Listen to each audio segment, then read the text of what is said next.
Pennsylvania. Don't know the rest of the words. Right, we're back.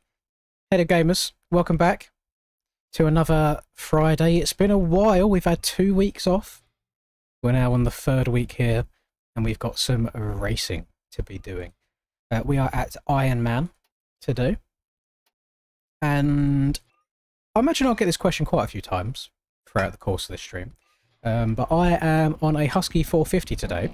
Not by choice, but 3 weeks ago, Mr. Austin Barnes slid £50 into my back pocket and told me to ride the Husky. So I'm a man of my word, and that's exactly what we are going to be doing today. Track overall, not a massive fan. Like they've made it rougher, but in the wrong ways, in my opinion. They've just added some trenches for ruts that are just handlebar deep. Whereas if for me, I feel like the ruts should go down rather than there just being like massive walls raised up around you all the time. But in terms of braking bumps, it's fairly smooth still. There are some silly lines, unfortunately. Like you can double around this corner, at least the really, really good boys will be, which sucks ass, because I don't remember them doing that.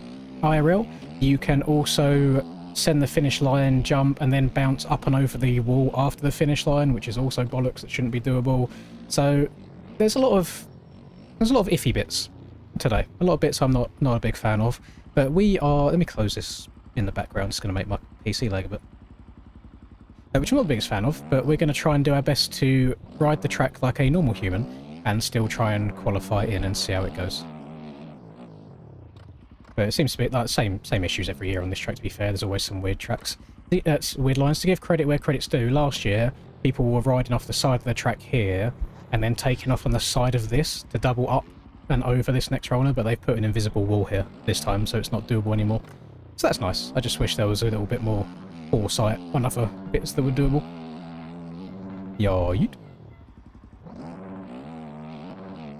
In terms of usable lines, obviously I've only played for 30 minutes so far. Once the road comes in, things might change. I really feel like whilst there might be 4, 5, 6 ruts in every corner, it's typical thing again of there is one really quick one. I'll show you what I mean actually, and this is more meant in like a feedback sense rather than just being super negative. I'm sure you guys would agree with what I say here. So as we know, they've taken out the Godzilla jump here. It's not a big tabletop anymore. They just triple up the hill here. In real life, the riders could not triple and make the inside because the rut started about here and it was super deep and like really tight in the corner, so they had to double up and then roll to scrub off their speed and then hug the inside.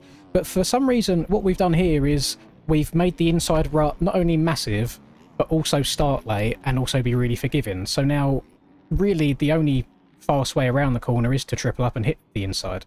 So it makes like all of this redundant, if that makes sense. Like it's this and this only. There is no point doing anything else. It's just little things like that that I think needs to be looked at more for making good racetracks.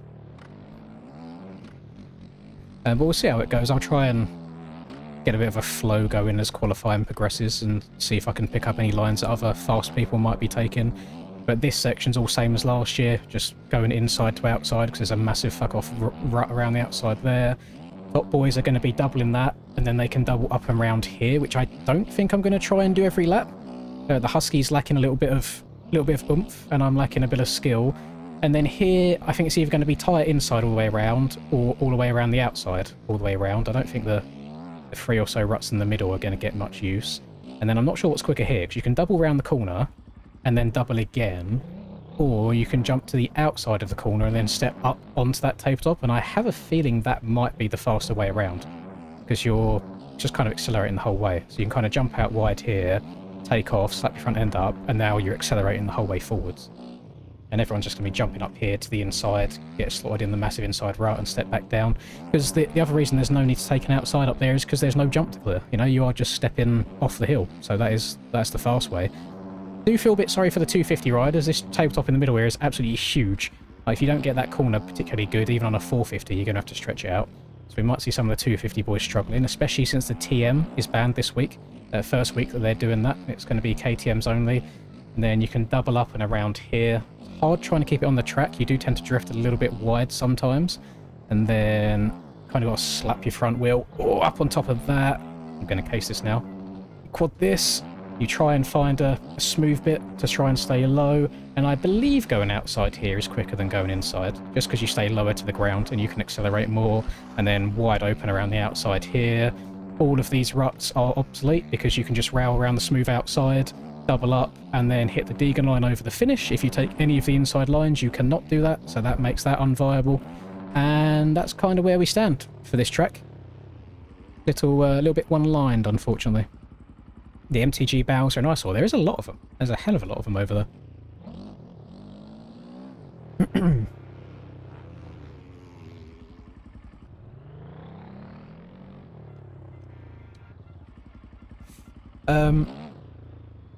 I don't know which one of the tracks this year has been my favourite. Maybe even Parlour, to be fair, the first one. I feel like Parlour had a good amount of different line variations. Need to triple the jump after the start straight. What are we tripling? This? Can you triple that? That seems like a huge gap.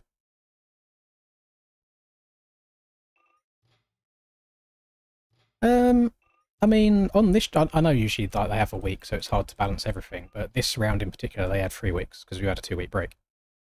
Actually, no, I'm talking out my arse, ignore me. Because obviously real life had a 2-week break as well.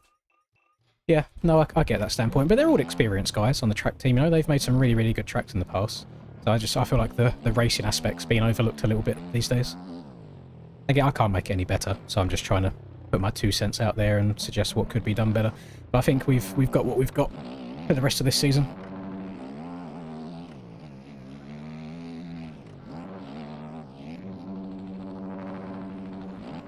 Apparently, I'm going to ruin my lap straight away. In Discord, people are saying that you can, again, from off track, send this finish line, land really, really hard in them braking bumps, and then bounce up and over this wall, which would save you at least a second. I'm just trying to keep an eye out, see if anyone's willing to do it. Reed almost did. He stayed lower because he landed in the bumps, and these boys are jumping from off the side of the track. Cat's just done it. I say disgustingly low at the same time. So it's a tough one. It's like, do you just join in? Because I always have this issue in things only tend to become a problem when I do it. It's like last year at Washougal, I turned shadows off when everybody else had been having shadows off for the entire season, and I got moaned at because I'd done it. Things like turning the roost off, things like having your quick shift and stuff done, like for downshifting on the clutch, like easily without having to shut off. So I don't know where we stand. Apparently there's invisible barriers, which I didn't hit. And what I've just done there, again, would save you at least half a second because my wheels have barely left the ground over the wall jump. And in ARL Discord, Meat Pie, who's one of the admins, obviously I don't have any issue with Meat Pie at all, he's just said it straight as is. It's like there's no way of it being policed in quali servers. Like there's not people to be able to go and sit into every single quali server and stop people doing it. So it's one of them, can't beat them, join them situations. But that was a massive issue like the last 2 years on this track as well, so I don't understand why it's still doable. Why it hasn't been stopped at all. Oh my goodness. This is another little bit of an issue with these super high ruts, is when you crash and you're facing the wrong way. Bit of a pain in the bum to get going again. That is the other issue as well, is if you're trying to be a good Samaritan and not doing it, but half of the competition is, like let's say you miss out on qualifying by half of a second. That is half a second that you could have easily gained by doing it. So it's one limit. It forces a lot of people to do it when it's viable. I'm number 2 right now because I just didn't have a skin on this Husky that really went with my gear. And this bike isn't mine, this is Reese's. This is a DDC bike that I'm riding right now. But it just went more with the gear that I've got on.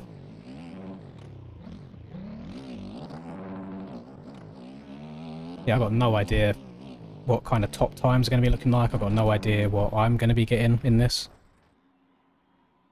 Yeah, you can rail all the turns disgustingly fast, I agree.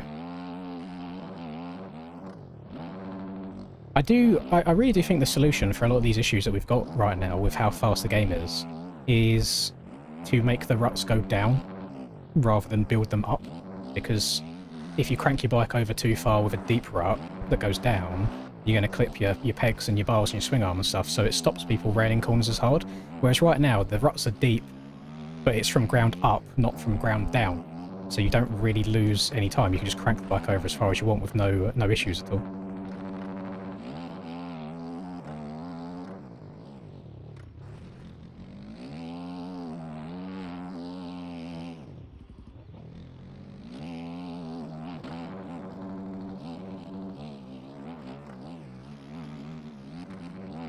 Oh, pushed it a little bit too far there. Thank you very much, Mr. Bug Old Dussy. Oh, I've not heard that sound in like 3 weeks. Crazy work. Fuzzy is fuzzy. Listen to it. More ARL riding. Fuzzy is fuzzy, more IRL riding. Basically, anytime I ride IRL, you boys see it. So it's not like I'm not hiding anything from you boys. Thank you very much for the $2, by the way. It's just a case of I don't ride as much as I would ideally like to be able to, but you know what? That's real world. It's an expensive sport, old motocross. I give you boys what I can. Now we can just go, yah, yeet, send this, and then if we get a good bounce, which we did not, but I picked the front wheel up. Look how much time I just gained on these two in front of me here. Disgusting.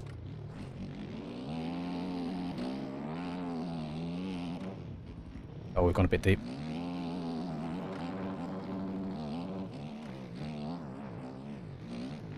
Oh, but see, my bike kind of stutter a little bit there as it went to go upright. It was like thinking about turning, but didn't quite make its mind up.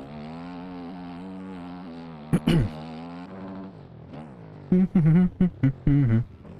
out of 10 thumbnail. Thank you very much, Stratos. The funny thing is, I started doing these paint thumbnails just because I couldn't give a shit about the series anymore, and I thought it was a bit washed. But now I spend more time drawing them in paint than if I was just to take a screenshot of last year's track.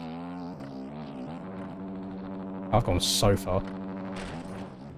Look at that. That's disgusting. I'm 0.7 up because I just got the perfect bounce up and over the wall. Oh my god. How is this viable? Why not just put an invisible barrier in the sky to stop people sending that? That's unreal.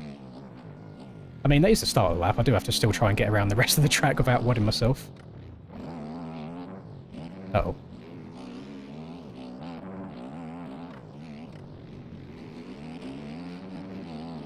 Oh no, I'm not going to be able to see where my rut is. I'm trying to look ahead of Premium. Oh, I'm tagging me bars. Oh, this is slow. You know what, I haven't even got a banker lap yet. Let's just carry this on.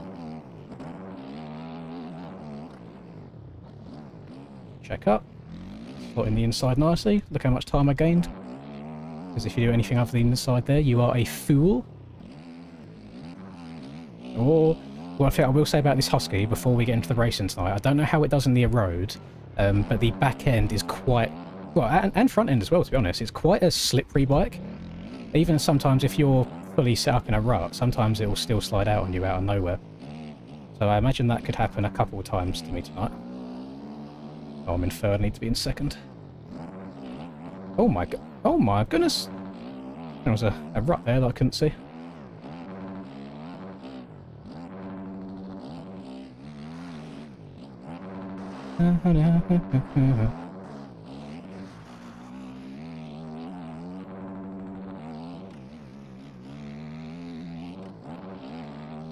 Oh, yeet.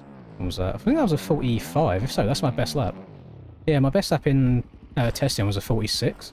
And I hadn't tried doing that skip over the wall in testing, so I guarantee all that time I gained on that lap was just from jumping over the wall. Oh, someone just got kicked there. Hi, Cam. Oh, it's Cam in there. Or is it Cam 2? That's Cam 2. Is OG Cam in here as well? No, I think someone's just got other Cam confused. Okay. I don't think that's going to be anywhere near top, by the way. We're not even 10 minutes into quali yet.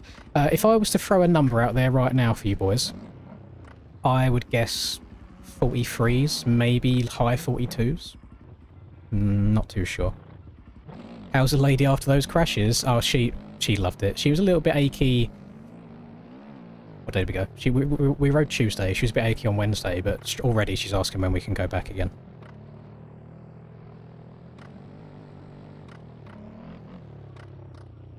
I had a lot of fun just riding around on the pegs following her. Especially the amount of times I sat there smiling to myself, like editing that video back, just hearing her giggling the whole time round. I wouldn't say I'm the most emotional person in the world, but it made me feel good inside. I'm glad she had a good time.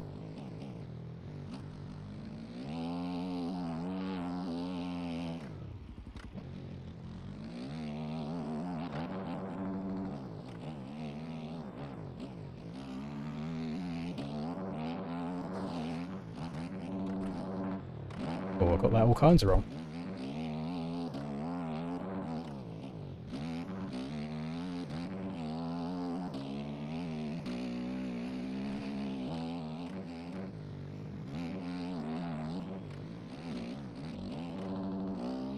That was slow.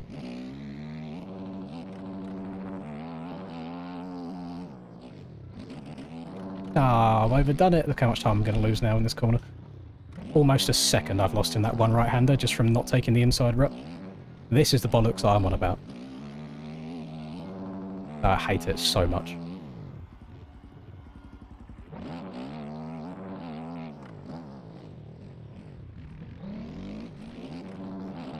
I mean, the track is not one-lined, but it's one fast-lined.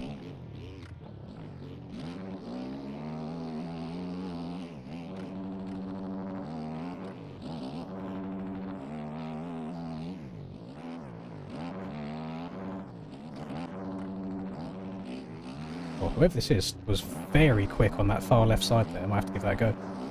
I haven't experimented with it. I've usually been going to the right. I haven't taken inside here yet, so... Oh, you can tell that.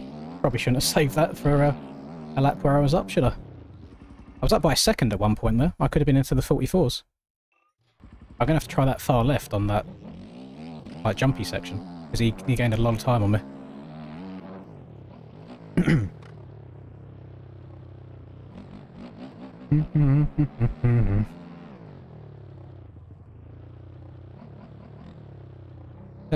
Yeah, I feel like a play of a couple hundred hours could tell you the difference between hopping on a Suzuki or a Yamaha. Too far.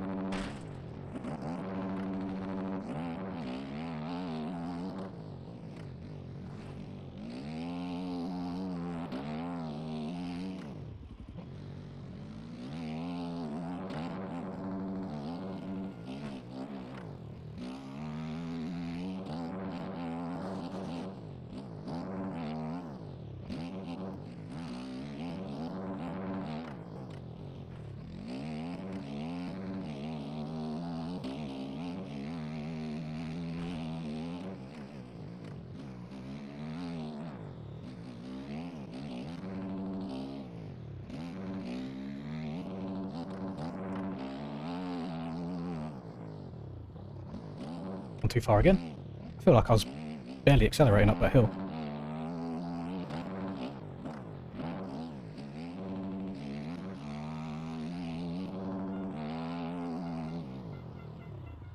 The outside was quite nice. It allows you to scrub the table and still get over it. Just don't know if I'm giving up too much time in the corner itself by doing that. Oh, I've gone too far wide. Brake. Oh!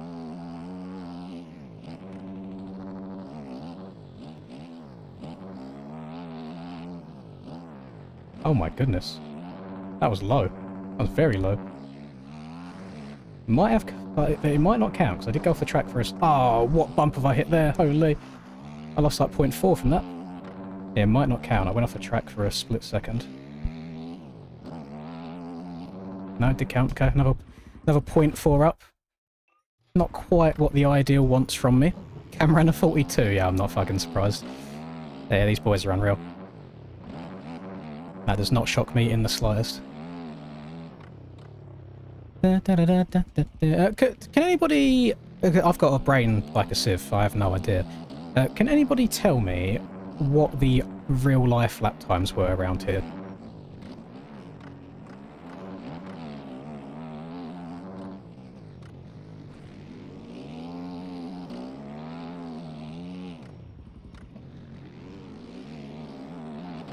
I suppose even just in qualifying, not necessarily the race, because, I mean, track would have been its fastest in quali.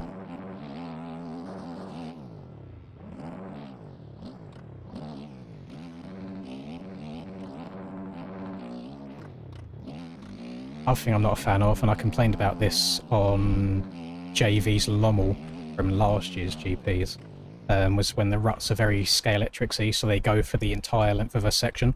So kind of once you're in one, you can't move around anywhere. High 50s. That's what I mean. It's like we're going so fast.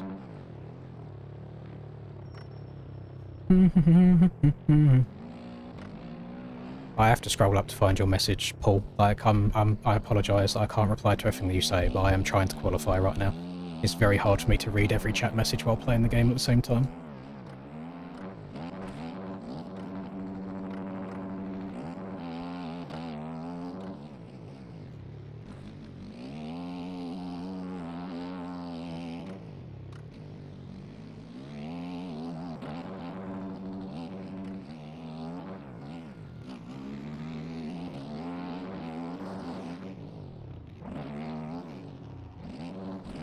Ooh. Okay, yeah, I think that does make it a little bit easier. I saw cam number 2 last lap go jump to that far right and then jump across, and it actually seemed quite nice. Yoy. Jet's fastest in quali was a 2:01. So our fastest in quali is going 20 seconds quicker than real life. I don't think I need to say anything else about that. Yeah, I'm not sure what you want me to reply to that, Paul. It's not a question, you just made a statement. I don't know what you want me to say about it.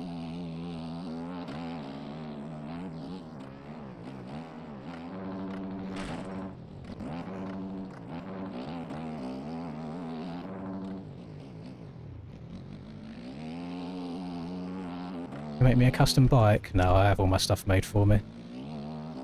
I mean, you're welcome to make whatever you want, but I wouldn't run it. And that's not even me being horrible. It's just I get my stuff made for me for the team and I'll run team stuff.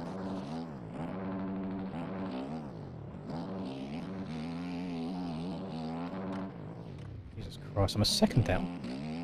Let's try an inside here, see if it saves me much. Oh, no. Oh, no, there's a literal fucking wall there. Let me experiment with something real quick. Because again, this goes back to me saying I want ruts to be deep because they go down, not up. That's handlebar level, is it not?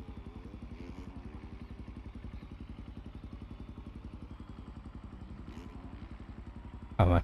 I'm not a fan of it. And I try and compare it to, again, like in real life, as you exit that wood section, as you turn left as you exit it, it was all mulchy in real life and it was dug down really, really far, and you saw like Jet and Hunter trying to get out of the rut early because it was sketchy for them. Like, but it went down. It's not built up. It goes down into the ground. I want that.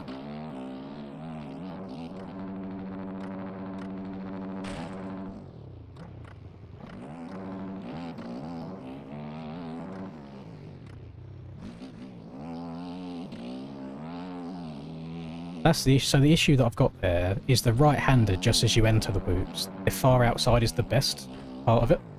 So it's hard trying to get from there and then sweep back over to the right to hit the inside part for the woods. Most of the time the ruts are kind of guiding you here to this inside, but then you've got nothing to bank off of midway. Now I'm in it though, so let's see. Where does this lead me? I ain't taken this yet. Oh, this is sketchy. Oh. I'm glad I took it at least once though, because if there's any chaos on lap 1, I don't want to be taking ruts that I haven't taken before. So I kind of want to hit it at least once.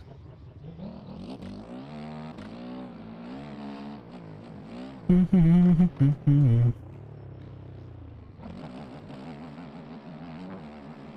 bought the 2024 version. How have you managed that? Silly goose. I mean, I think you bought the better version, if that helps.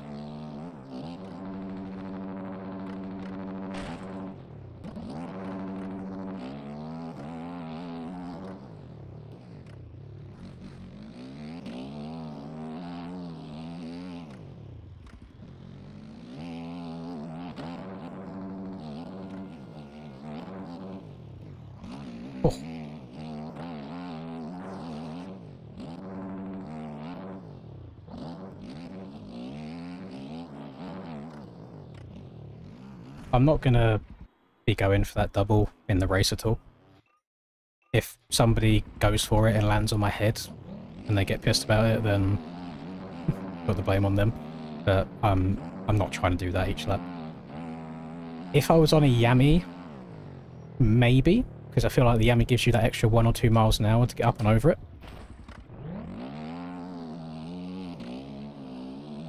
But not on this. I'm just going to try and survive today on the old Husky. I haven't even seen Austin in chat yet, and he's the man that paid for me to ride this 3 weeks ago.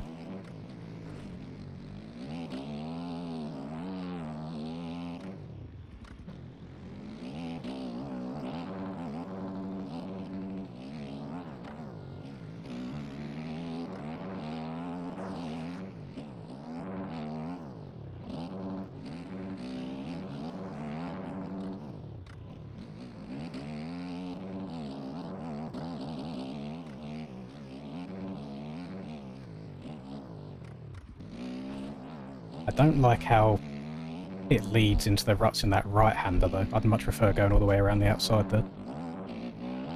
And I was slower as well. I think I had a slower start of the lap, to be honest, but I'm glad I tried it. But I think I'll stick to my outside if it's possible.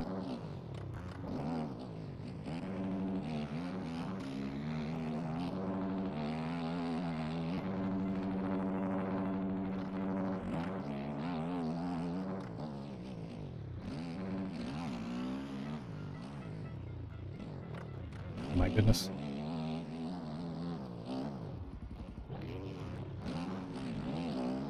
Let's try this far left side again.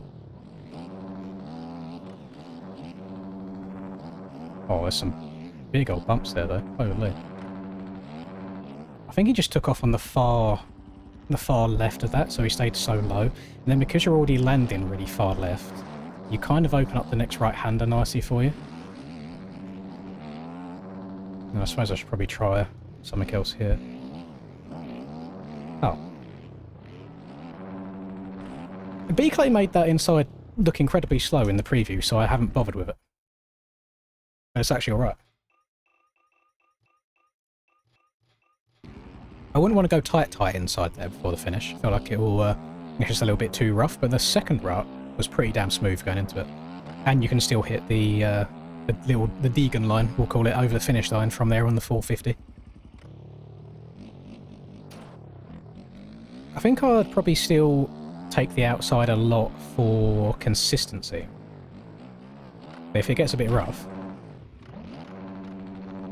Oh, I thought I'd survive that then. So that would have been a great bounce. How are we still building tracks with trenches? You tell me, Steeler. I've got no idea. I'm just here for the ride at this point. I'm just here. When's that mountain bike pack coming along? I've been eagerly waiting for it for a while now.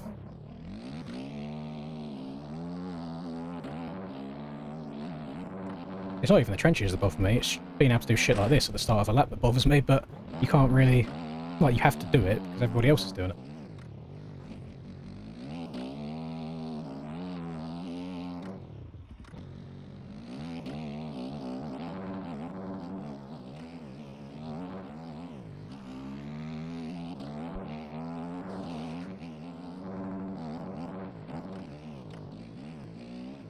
Oh, let me turn left. That's what I mean. Fucking trenches. They stop you turning where you want to go. I wanted to hug that far left there so I could have railed the outside in the right-hander afterwards. Wasn't meant to be. I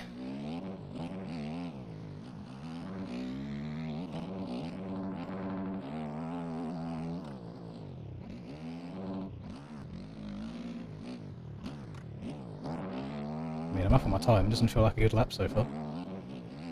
Uh-oh. Uh-oh. Oh, it's fine.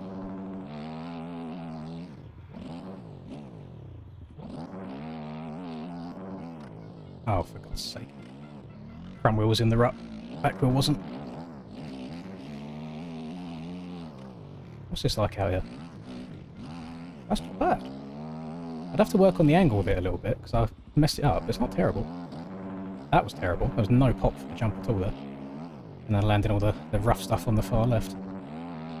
How did that guy gain so much speed on me along that straight? That left feels pretty horrible.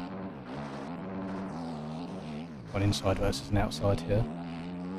Dude, I like that outside. It's a long way out there, but it's nice. Flip. I somehow just improved my time with all them mistakes. I reckon I've probably got at least another second in me. I just can't really put a lap together at the moment, to be honest. You need a lucky bounce at the start. You need a lucky bounce to start the lap off to gain you half a second, and then you need to hopefully not choke it for the rest of the lap as well.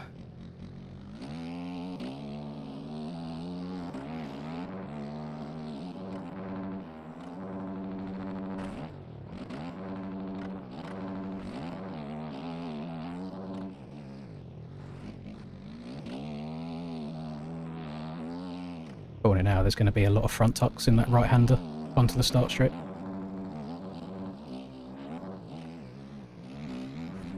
Oh. Cranking her over too far.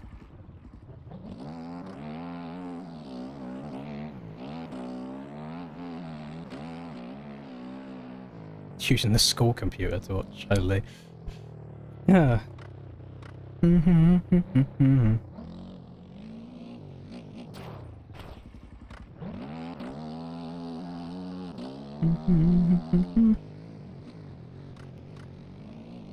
You saw me at 101? When was this? There was only 4 people there.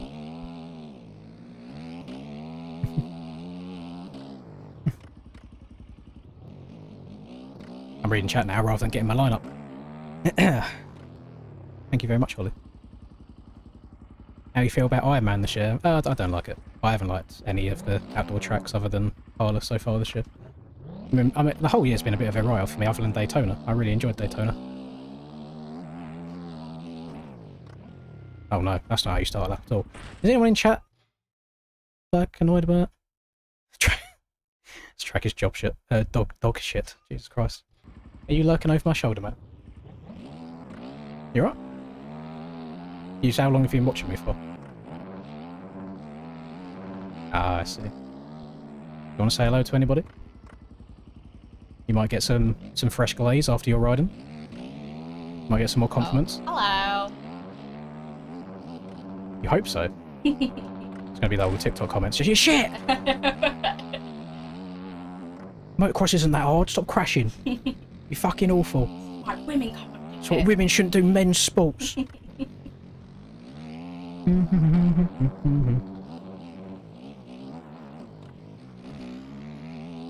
then the Instagram people are already nice. Yeah. So what we're saying is TikTok's full of teenage incels.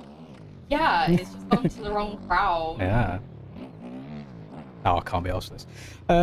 It's fine. It's just track's a bit shit, as they've all been pretty bad this year for racing. They're not really an enjoyable experience. Why do you have a set tracks like Yeah, they release the track 30 minutes before the stream starts.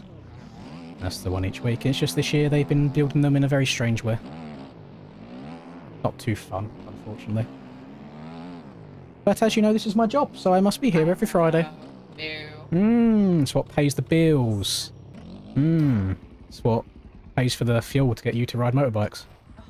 I paid for it myself. You didn't pay for the fuel, you paid for the ride.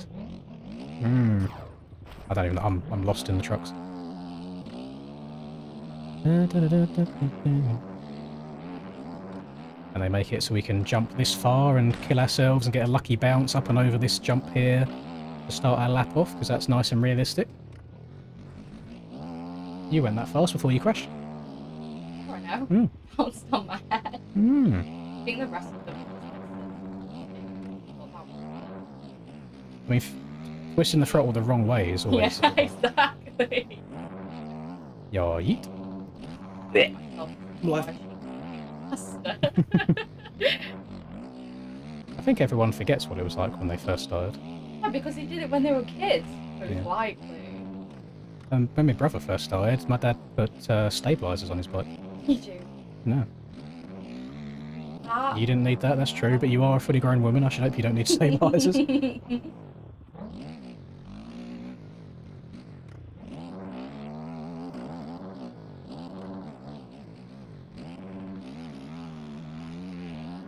I think what a lot what I understand, and people that know you understand, but these lot don't, is also like you've never driven a car, you've never ridden any sort of motorbike, so you don't know about vehicles. You've ridden, how many times you've ridden a mountain bike? Like, I think the last time was like 5 years ago that Yeah. date. So it's a big old jump.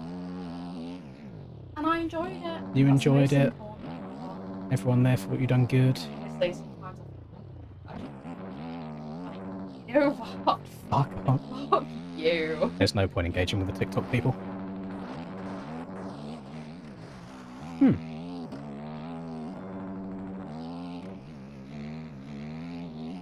Oh, you motherfucker. Make it count. Oh, it counted. It's fine. I lost about half a second in the last corner. Yo, yeet. Double backflip. Clean. Da, da, da, da, da, da, da. Hello, Warner. It's going well, thank you. I know I am quite guilty of not doing any normal live streams as of late, but I've just been so uninspired on the MX bike side of things. I'm not too sure. I also don't know if I'm going to Vets Nations again this year. I have to see what the boys are up to. Because I wouldn't go by myself. It's a long drive for me.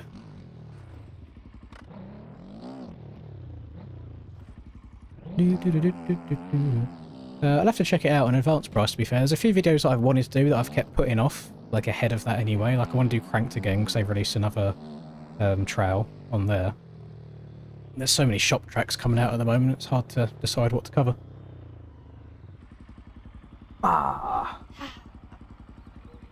Yeah. Yes, off you pop. Okay, bye. See you later.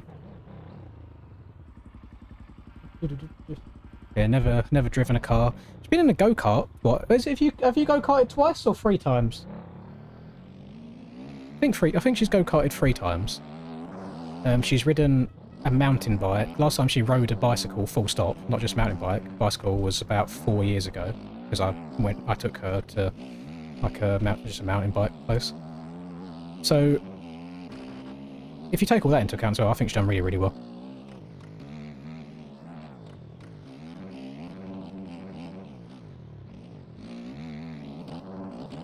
And she had fun. That's the most important thing. No, she's never driven a car. She hasn't got a license at all. She wants to at some point. Her thing is like when she was growing up, her family couldn't, I guess, afford to pay for her to do it. And how it is right now, she's never needed to either. I mean, driving lessons are quite expensive in general anyway, so it's not a cheap thing to suddenly do. And then you've got a whole expense of another car insurance, more fuel and all that. So at the moment, she takes Ubers to work and back, which is only like a 10-15 minute drive, but she gets it all not reimbursed. That's the right word, through work, so it doesn't actually cost her anything. And then other than that, we don't really do much without each other outside the house. So usually I just drive us.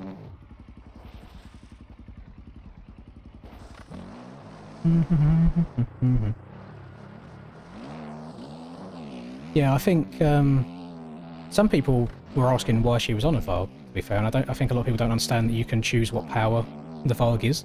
So we had it all the way down at 10 brake horsepower, which is the lowest that it goes. It's nice to get them on a full-size bike, so they haven't got to ride like an 85 or anything. She didn't have to learn gears, she could just twist and go.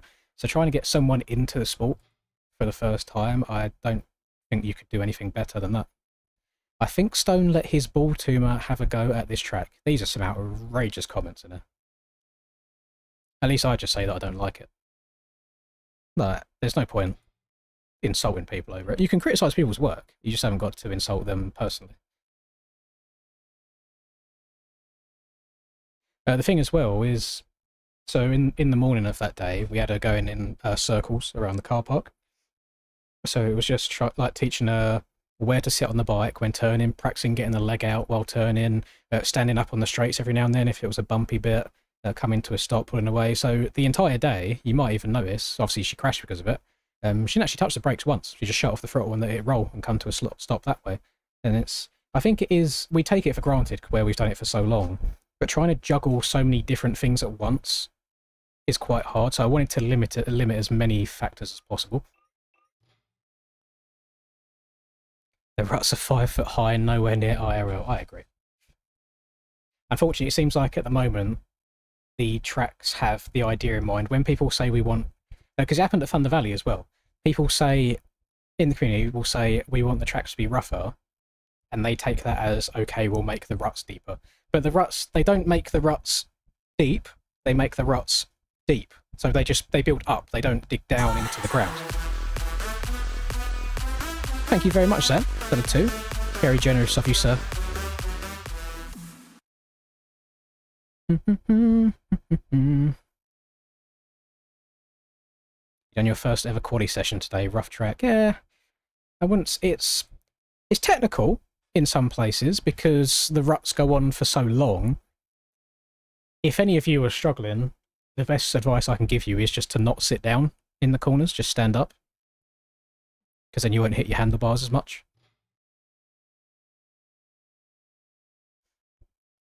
The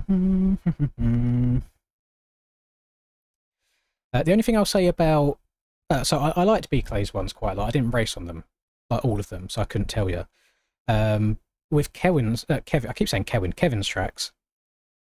So the first one, the one that I done a video on in the UNC class, there's lots of lines, but the way they're built, a lot of it is just wide open because of how it's built. Like they hold you really well, so you can just crank the bike over even on a 450 and pin it. So whilst there are alternative lines there, and he's done a good job of the roughness too, I still think the tracks are a little bit too fast, but that's just personal opinion. I know some people really, really like them. Ponca was fun on a 125, but again, you can go around the track without letting go of right trigger. Like, it's really quick. I didn't do last night's one at all. I don't even know what it was. I just think it's a combination of game and bikes and how capable they are and how fast you can go. I think the ruts just need to be small, or make them not. So if this is the ground, don't make the rut come all the way up here.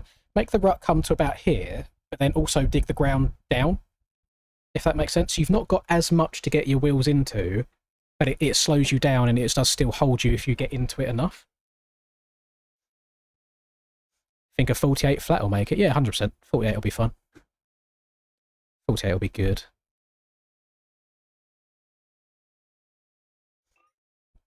Let's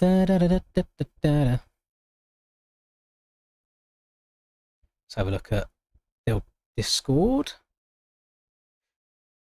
What time is it? Right, we'll scroll back about 10 minutes to see what everyone's saying.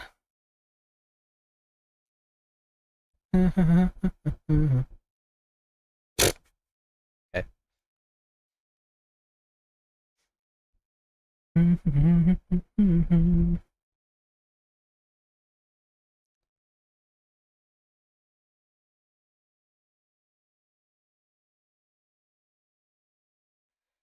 TM is banned tonight as well, remember everybody, so 250s will be interesting, see what happens there. Leander is on the Jack Daniels and Coke. I don't know if Leander's probably not watching my stream, but good man. Great minds think alike. Thank you very much, Sam. Hello. Hi, Linds. Oh, it sounds like Ols was 0.2 seconds off. Are you doing the OAP class as well, Ben? Did you make it through? I feel like I don't know what they're going to do on race day for Loretta's, but I feel like the qualifying process is very easy. Like, there's only 35 people, I think, in the races, and you need top 27. Fucking hell. Boys, what's going on there? How? I'm only 7th. I thought my lap was okay. I'm 7th. Got Cam, Tyler, Rax, Steiner. I'm surprised. This isn't disrespectful at all. I'm surprised that Boy and HM qualified faster than me. I'd expect to be like 5th here, but can't hate on it. It looks like it was very close. Tero had a good qualifier, and he's someone I always give shit. See if today's his day. See if he can prove me wrong. Reed had a not amazing one. We got some. So Callum, keep an eye out on this day, boys. Reed here and Callum here. They've had a bit of an ongoing rivalry over the course of this season, and Reed said he's bringing his A game today. There's only 3 positions separating them. It was 0.2 of a second, so that's nothing. So we'll see what happens to them in the races. See how it goes.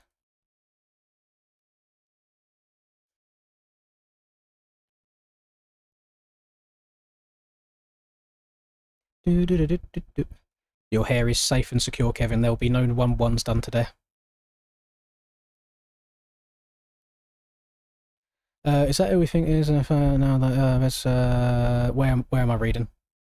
Oh, to buy. Yeah, yeah. No, that is who you think it is. Oh, so there's no point getting rid of him. He hasn't said anything out of pocket at all yet.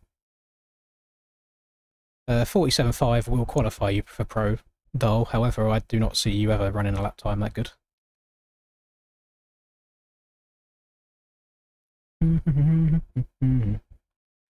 Yeah, I don't know if I'm going to Vets Nations again, HM.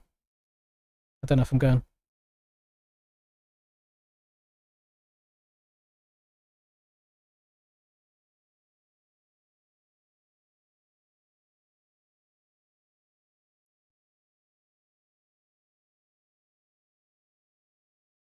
Always ever get it where you start like kind of picking at the skin on your fingers and you pull it too low and you're like, oh shit, I've made a mistake here. So I'm having to like bite it off now, because if I keep trying to pull it off, it'll just rip further and further down.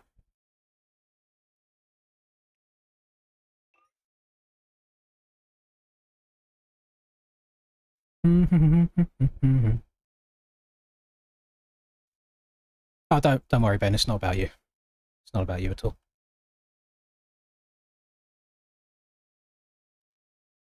Bro, what are these ruts in the woods? The tops are knife edges. I could probably ride them as spines on a BMX bike. Ruts are very deep. They were deep. That's the issue. They're not deep. They're tall. Deep means going down, and it's just the sides have gone up.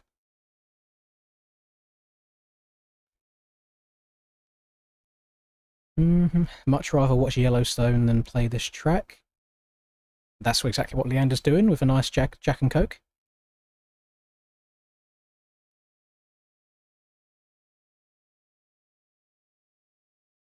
Oh, I didn't see that. We got Wild Dizzle qualifying top 10. That's good.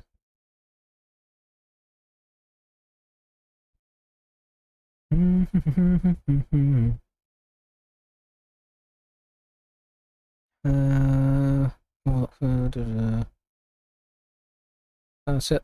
Don't see any more dramas at all. Oh, mains are up already. Holy. We are moving. What are you laying for?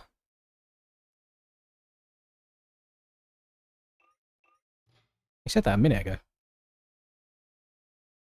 There we go.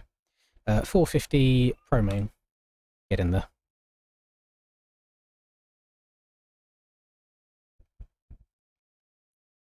Oh, thank you very much, Beeffaust. I was in two minds on if I should censor it or not. And I said in the intro of that video is more for me than for you guys, because I want to be able to look back in 5-10 years' time and be able to rewatch that. So I thought I'm not going to censor any of it. I'll just leave it as it is. Oh, I loved it. I thought it was great. And again, I have to say a massive thank you to Ryan, who owns Moto 101, because I went into that day just expecting to watch her ride around, and I was like, can I go and walk out on the track and like stand in corners and help her and stuff? And he was like, just grab an extra bike and go and ride around. So, and I will say this. I apologise if it ruins any sponsor opportunities for me in the future. Fox. I put some Fox boots on. I generally felt like I had more ankle support in my trainers than Fox boots. I don't know if anyone else can relate to that. I've only worn Alpine Star boots my entire life. So I'd done 2 laps with my Fox boots on, and I took them off and put my trainers back on. I would land jumps, and I felt like my ACL was going to snap in those Fox boots. I don't know what it was, but didn't like them. Like, there feels like there is no support in them whatsoever. They're so thin.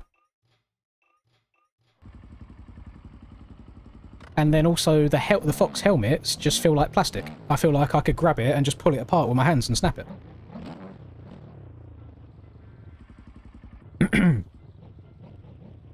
It was generally crazy. I've never worn Fox boots in my entire life.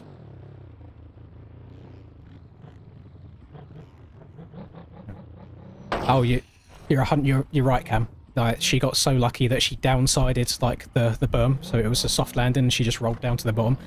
Because that track was really hard baked. So we rode on Tuesday. It had been left from the Sunday before. It was baking in the sun all day Monday, and then it was in the sun all day Tuesday. The reason that they let it bake like that is so you don't get... Like, it's easier for like new people to ride on a hard pack track without loads of ruts. They can just go around them. Um, but yeah, that ground was hard, so she did get quite lucky that she downsided the berm as she did. And that was on lap 1. Like, she was just zooming. And I don't know if I kept it in the video, if I cut it out, but as she was getting back on, and she was like, "But you're going so fast." I was like, "Yeah, I've been riding on and off most of my life. I should hope that I'm going fast." It's like, she just wants to be good at everything that she does. Like, she doesn't like being bad at things.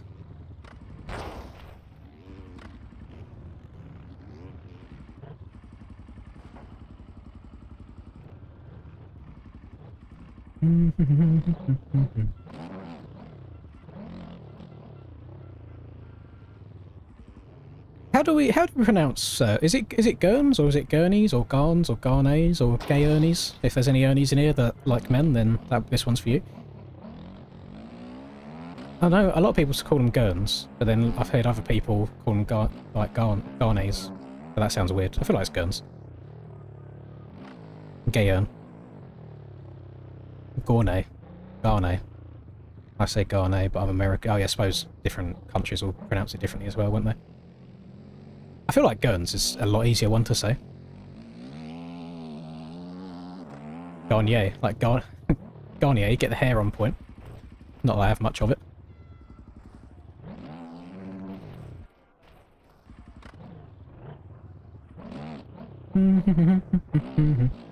It was just the constant giggling.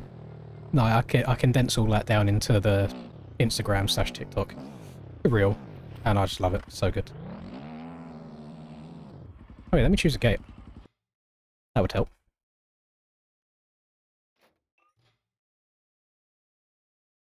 I don't know what to do on this start. There's a lot of those inside gates you got to turn right before you turn left. I don't want to start a race with 1.5 litres of fuel. That would not be good.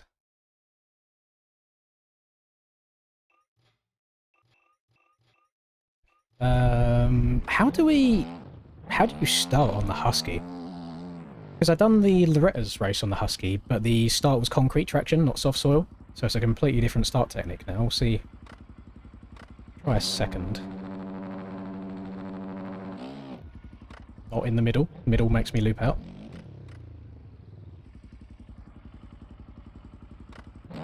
So what if we bring it to about the radiator?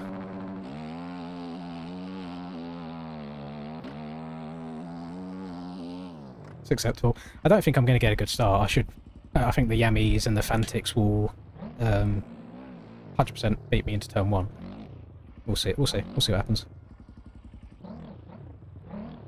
Now, see, I've got a TLD helmet. Bear in mind it's quite an old one, to be fair. But my TLD's been through a lot, and it's done me pretty damn good.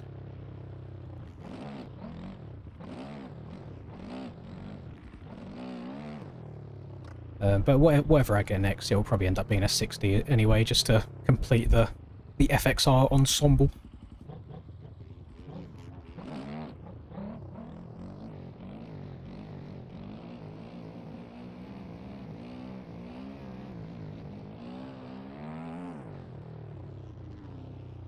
It is a rule in aerial competitions that you cannot ride the track before the race starting.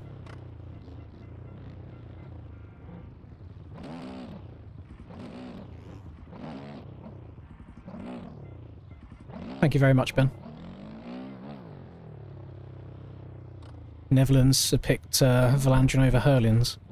I can understand the reasoning. Like, isn't Hurlins just got injured again, though? So I can understand it. Number 2 plate because it is not my bike, it's Reese's bike. And I didn't have a Husky skin that I was really vibing with this gear as well, so I just slapped this on. But I really don't care for that sort of thing. Unless you've got like a red number 1 plate, which I had for the first round and never again, then yeah, it's cool. Other than that, I really don't mind what I rock up in. I'd run full stock Barboso stuff if I didn't have a team, to be honest.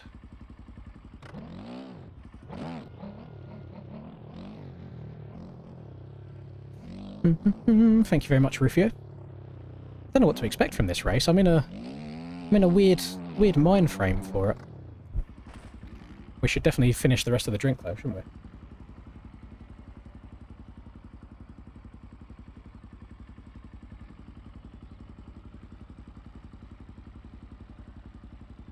That didn't mix well.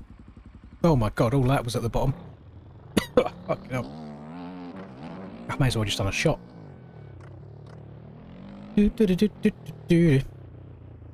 Using SPS suspension because the FXR sponsor. I don't know. What suspension do I have on right now? Let's have a look. I am using SPX suspension right now, apparently. I am an advocate, and I feel like these boys won't mind me saying any of this. I've had both, I think, who runs CYS? I think it was CYS, and SPX asked if I want to do proper sponsorship, like Troy sort of level, you know, where you receive a little bit of monetary income for it. And I just straight up said to both of them, I run whatever suspension I get sent. I do not stick to one suspension brand company all the time, so I wouldn't feel right advertising it for money. So I just run whatever I run. I do like Splash's stuff a lot in Supercross. That helps me out a lot when it comes to outdoors. Most of the time, I mean, I'm running SPX right now, so it's a bit of a weird thing to say. Most of the time, I usually run whatever Chase sends me, to be honest. And Chase just makes his own shit, and I ask him for it, and he sends it my way. So, yeah, I don't know. I just run whatever I get sent, whatever feels good at the time. Because this is the issue that you have with all these various suspension companies, is there is no such thing as a best suspension. You could find your own personal best suspension, but then your buddy that you ride with could try it and they absolutely hate it. And have a completely different opinion of it than you do. So, what really does make something the best in that scenario? There's a lot that goes into it. I will say it's probably worth buying a suspension if they sit down with you and work with you to improve one that you like, or maybe just a base one if you've got nothing else. But if you then go and buy a pro suspension, there's no guarantee that you're going to like it anyway. It's no guarantee that it will make you better. You have to find stuff that works for you. I see the gear. BP made a little custom colourway of this. He said he really liked Hunter Lawrence's gear the other day, like the colours on it, so now he's turned it into a custom FXR piece.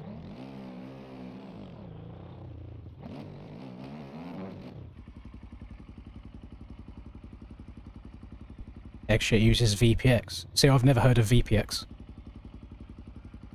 So that's the thing, there's so many that I haven't even heard of that before.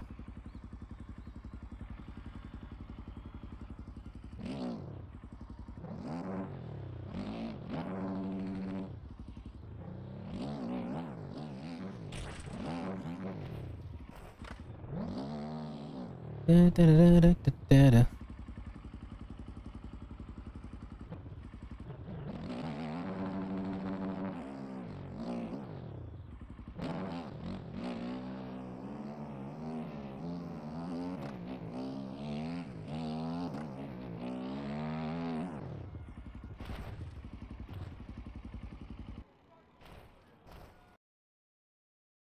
Right, let's see how this goes. The other thing you got to think of as well is, let's say, look, we're at the point now, let's say we've got 20 different, like, semi-popular suspension companies. There's only so many clickers in the game. There's going to get to a point where different companies will make basically the same setup anyway, because they all know roughly what works well. It's like, let's just say that if you had a stock suspension and increasing the rebound by 2, everyone knew that that worked better. Every suspension is going to have the rebound increased by 2. Right. Let's see how this goes. Wish me luck. I'm going to need it. Oh, I didn't want to go. These boys are going to catch me for the corner, and I'm dead. Yep, need that. As soon as I heard bikes both sides of me, I knew we weren't braking. So the Husky actually had a very good jump there. Just, again, halfway up the start straight, because the Yami and the Fantics are so much quicker. They're just able to gain and get that little, oh my goodness, that little bit of handlebar in front of me. And then I had someone right on my right trying to cut over the front. I had someone on my left not braking either, and it was basically game over for me. Please go faster, I beg.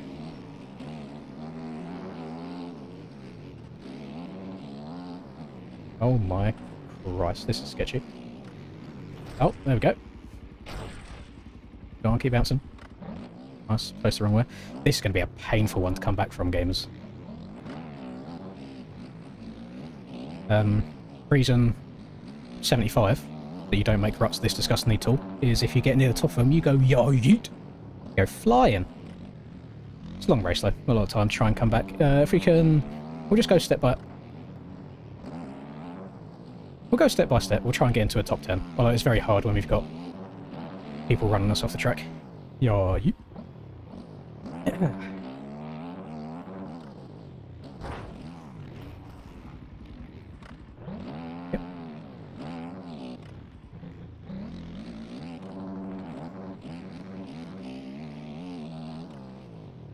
At least this gives us a chance to try and experiment with some of the other lines that I haven't taken yet as well. Oh, damn. We almost... I mean, like, second to last. That's crazy.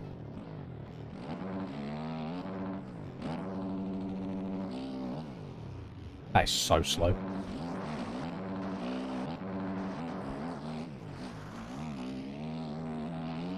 My outside, not yours.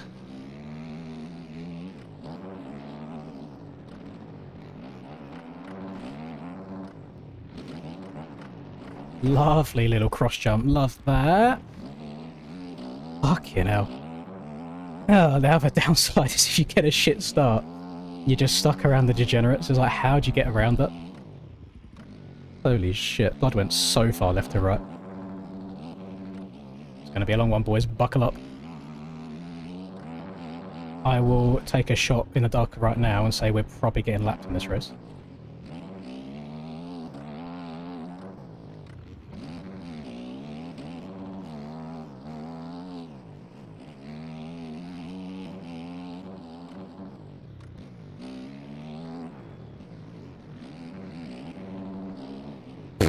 It's just hit an invisible barrier.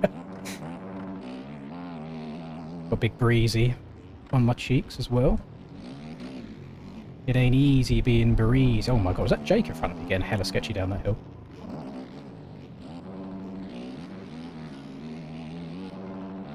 That was Kazzy that decided to go far left to right. Holy shit.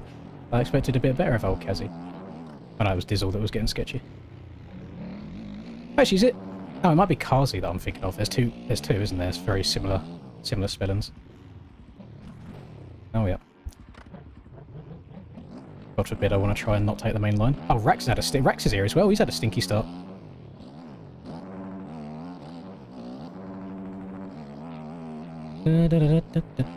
Oh my Christ! What am I watching? Davy's back here as well. Davy's pretty quick. Rax on the KTM is an interesting one to see.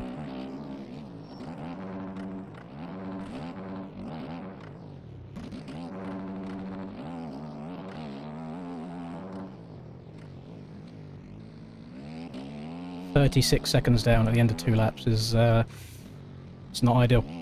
Not ideal at all.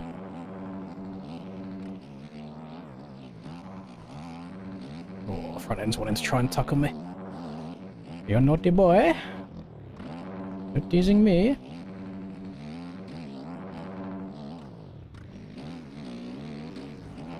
For fuck's sake. How are we going so slow around a wide open corner? I knew that he was going to drift out to the left here and take the line I wanted, so I thought I'd try and cut over to the right to go there, but I just couldn't. I just ran into the back of him. It's going to be a painful one.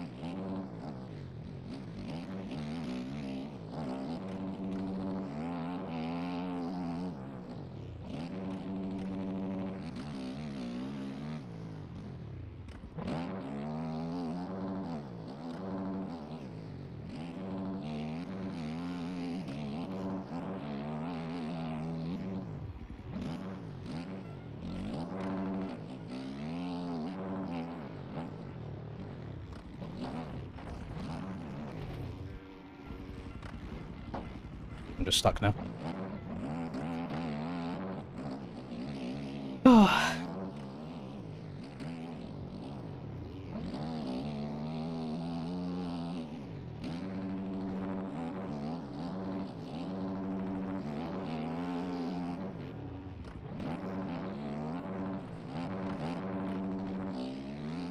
We'll get through this eventually. It's just going to take a while to work our way through the mess.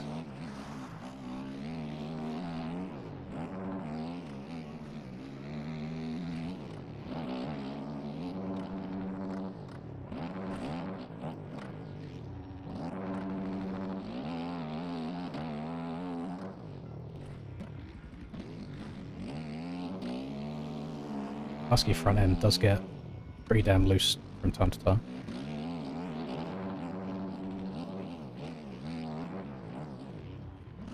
Back end gets very loose as well, apparently. What's happened there? 52 seconds down at the end of 3 laps.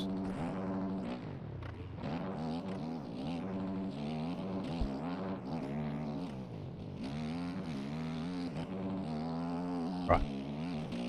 Try and lock in a little bit. We've got a slightly clear track.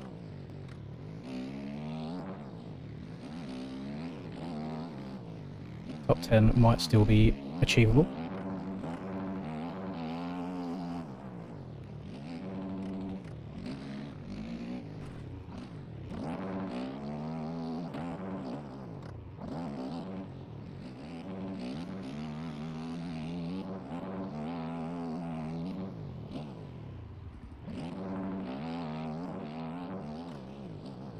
It keeps getting stuck in that rut and I don't want to use it.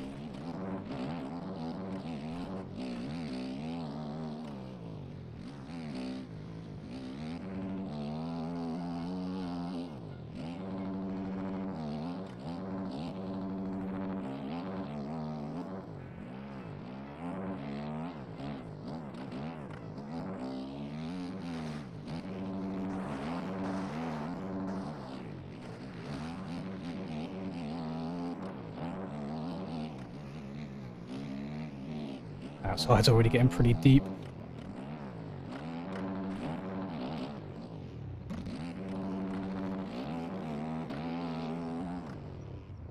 Jesus, how slow are we going? Oh my gosh.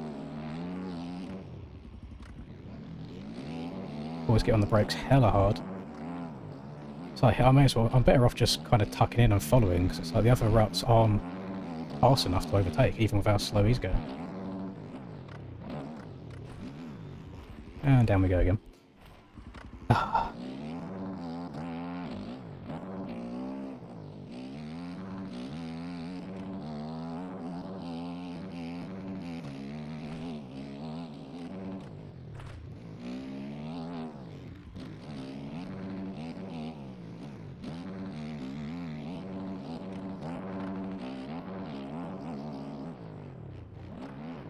Nope. Davy's going to pass me on the inside now.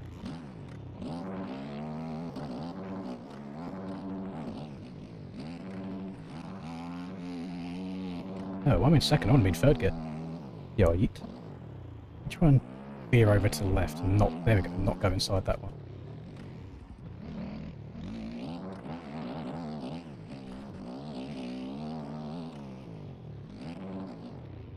What the fuck has happened there? Oh my Christ.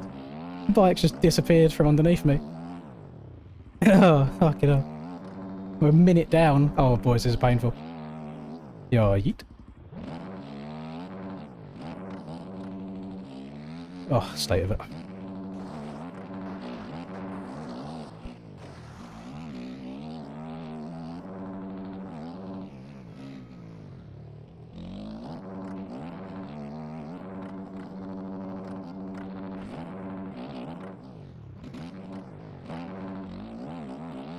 Switch bikes from Moto 2? Can't do that. Not allowed. I wouldn't either. I'm riding the Husky because Austin paid me last week to ride the Husky. I'm a man of my word, and honestly, I wouldn't say the Husky's really an issue, to be honest. I would say it's the very one-lined nature of the tracks that we have. So then if you want to try and make a pass, and you want to take a different line, you have to try and row the piss out of it to make up any sort of time, which of course then inevitably ends up in another crash, because you can only go so fast around the track. And the bad start is just MX bikes, it is what it is. It's like I had the front wheel on my screen, whoever's on my right would have had the front wheel on their screen, whoever was on my inside would have had the front wheel on their screen. So something's got to give, and unfortunately, it was me. But it's like, being behind someone like Jamie here, you saw how much faster I was, but you can't really do anything about it.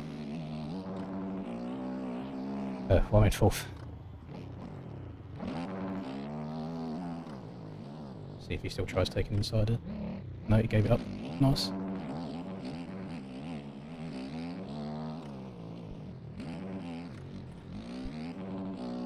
I don't hate going around them rollers though. I was taking it at first just to try and take a different line to pass people. It's not terrible. I don't think you lose too much, and then you haven't got the risk of trying to time the double around the corner that way either. Are we in points? Oh, points are in 19th.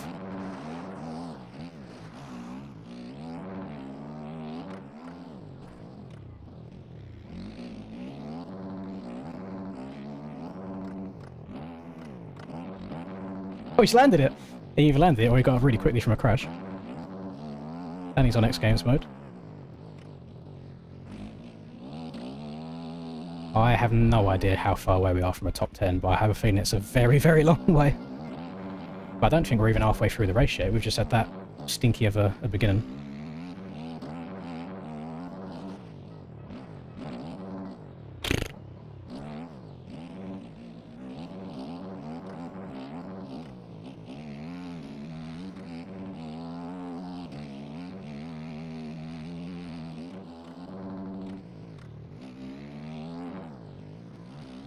I don't think many people are going really far around the outside there, but I'm kind of vibe with it. I like it. It's nice Sasha Conan. I mean, crashing as much, but not as fast when I'm on the bike.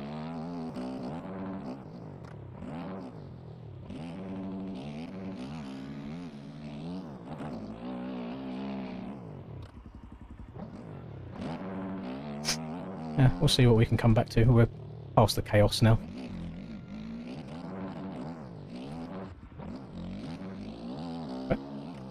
Doesn't matter how deep the ruts are when your back wheel doesn't want to be in one.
Oh, I'd already passed Dizzle. He must have got past me again when I was on the ground 10 times.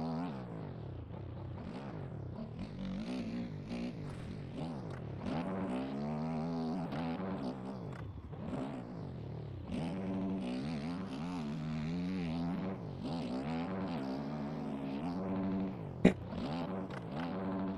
the old husky back end is very, very slippery.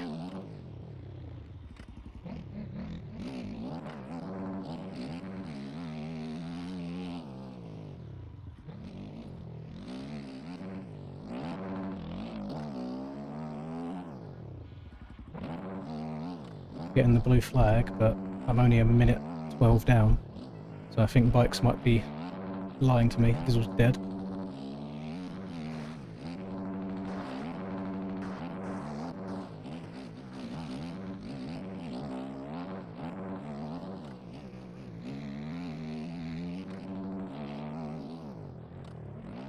Seventeenth.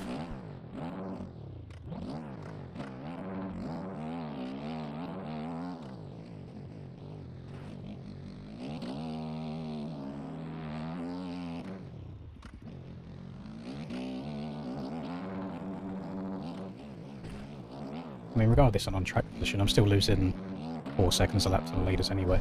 So even if I had a good start, it's not like I'd be in any sort of contention.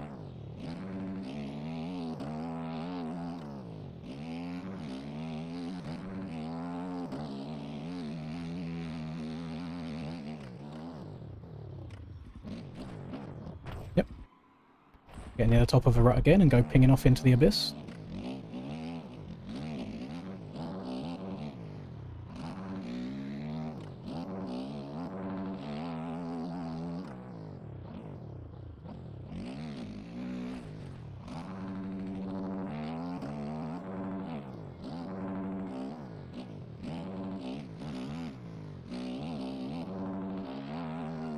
Cow track. I don't want to say what I want to say, to be honest, Reaper. I'll just end up upsetting people. Great if you're a casual player, which is what these tracks are made for now. Shit if you want to have any sort of competitive race series on them.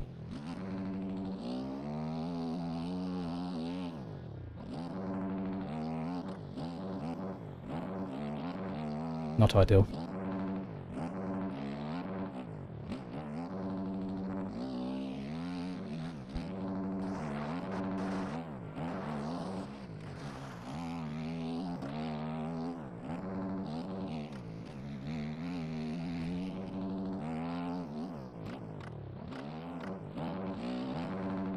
Just want something that has multiple equal lines to each other.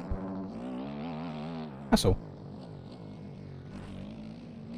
Not follow the leader through the trenches until somebody goes down.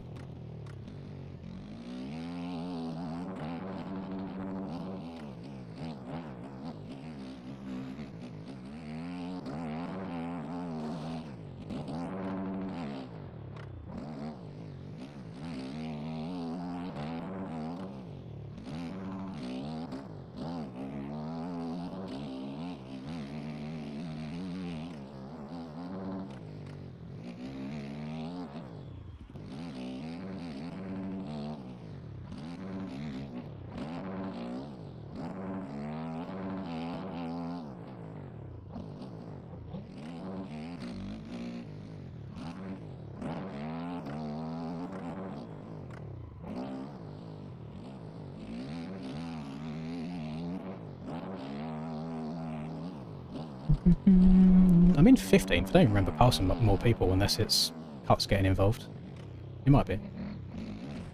Yeah, it is, because Terro right now is in front of me, but he's behind me by 4 seconds on Cut, so I don't know what he's been doing at the start. Terro's been all over the track.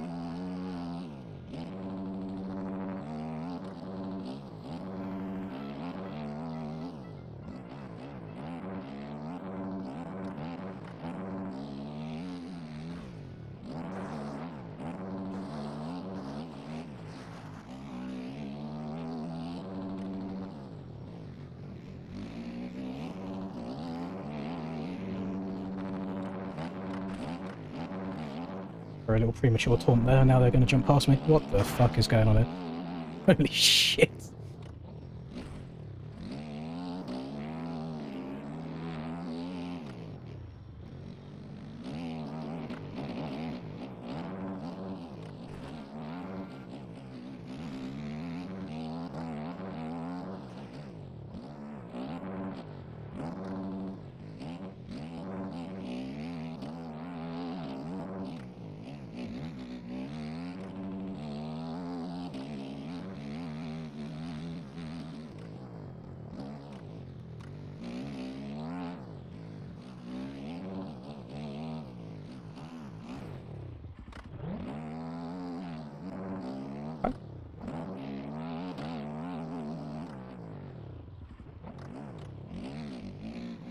I've had a couple crashes on this thing where I'm just very confused as to what's even happened.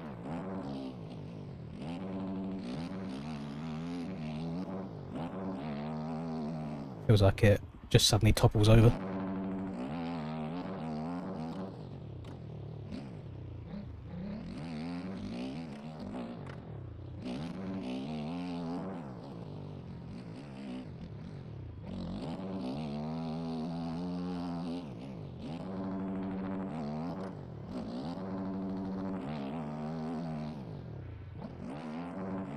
Start keeping an eye out behind me now because the leaders are getting close.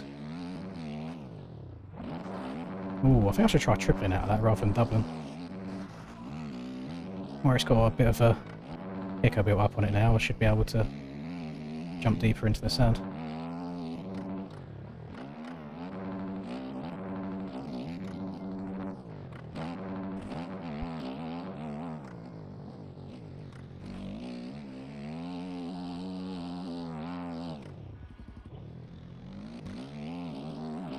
I don't think we're gonna get that top 10 I was looking for, to be honest, gamers.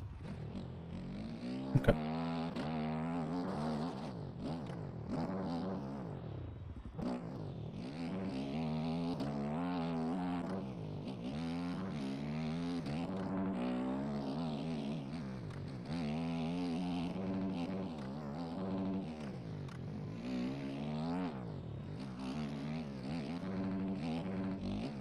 Why is there collisions on the fucking track? What's going on? Oh.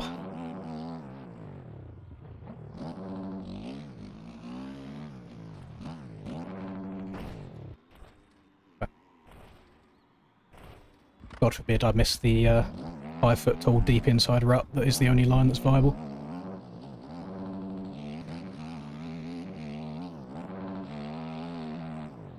What I'm hoping for is obviously whenever MTG releases, it's not going to be my only game. I'll probably still play bikes as well, thinking about it. I would love for B-Clay to kind of take the reins on all of the aerial tracks on bikes as of next year.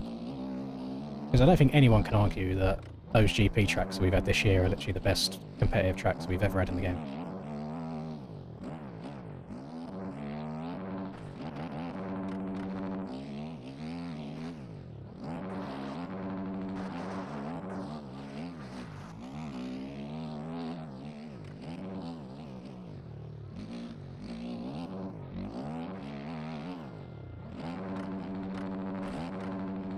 Cam is 140. That might be Cam that's just hit the finish line. I need to keep an eye out because I don't want to get in his way at all.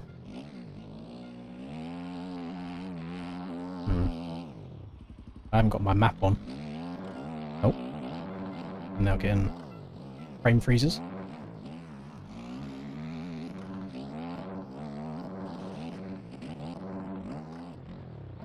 Hold on, dear.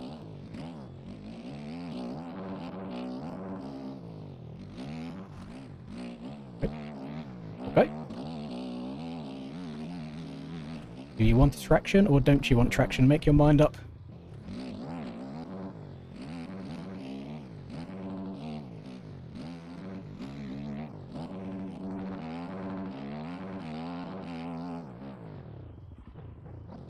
No, you know what, I'll break it. I may as well just check up and go inside again, because even if I did it slowly, it's still quicker than all of the other lines around the outside.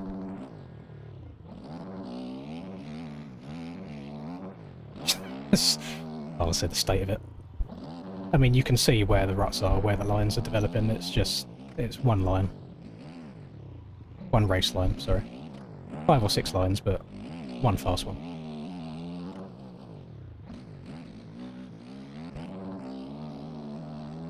But I don't know what's going on with the timing. It's kind of messing up a little bit on the far left. I'm in a big old no man's land right now.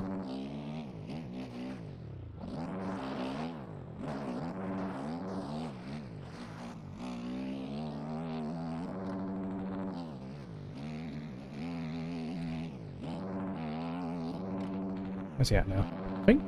I can't tell if that's him going into the last corner or not.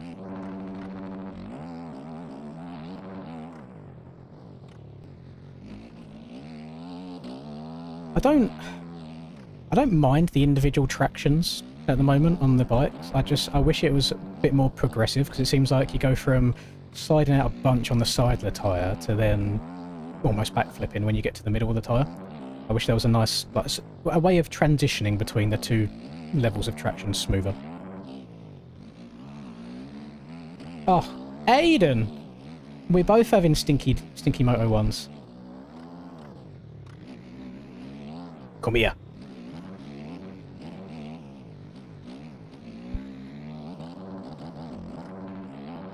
Oh. Can he even have a nice battle? He wadded himself.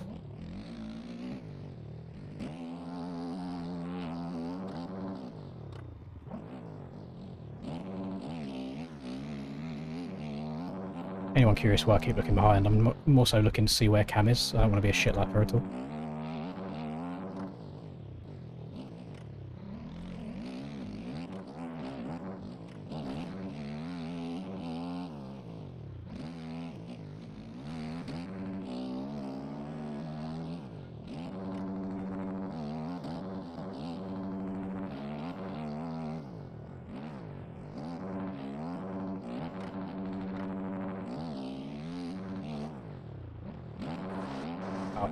was nice.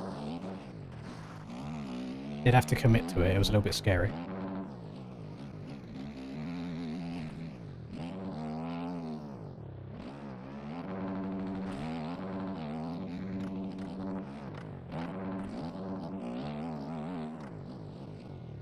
Oh. Jesus. I think that's Cam on my cheeks now. Oh, I don't see a Santa hat. Usually he's rocking the Santa hat, it's usually a good giveaway. Right. Sure, I'll take another second of cuts.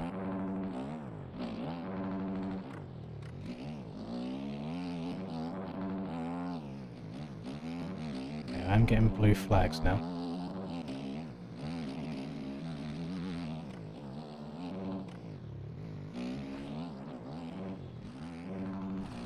Oh my goodness, hold on to it.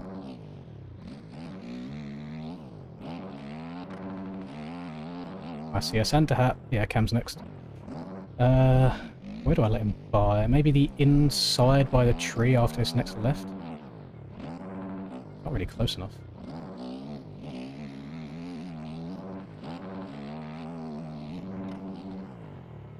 Here it is.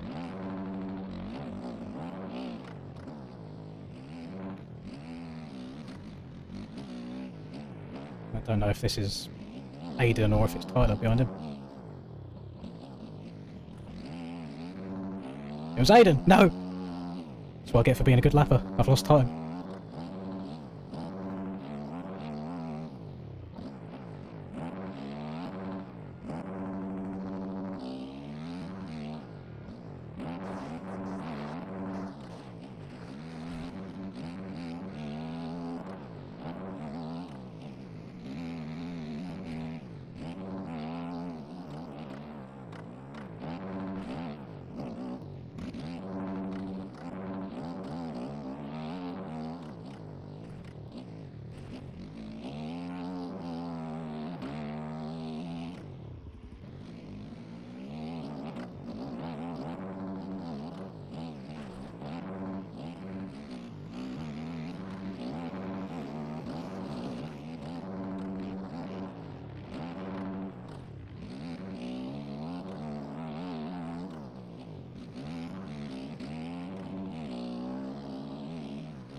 Not a good part of the track when you need to blink.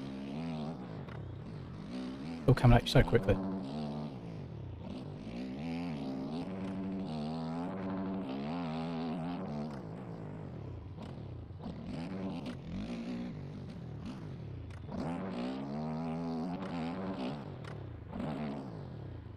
No, you bastard. Gonna give me cuts now.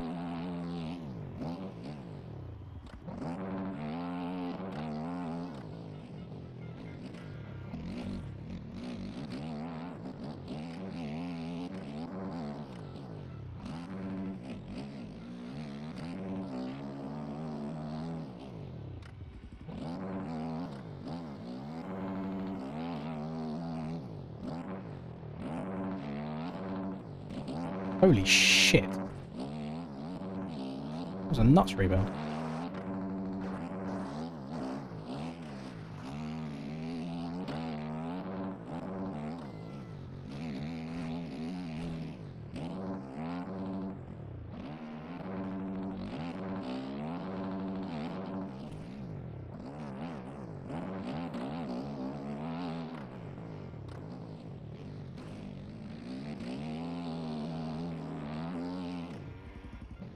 There's a common trend of people going slow until I get past them and then they start barking on my shit.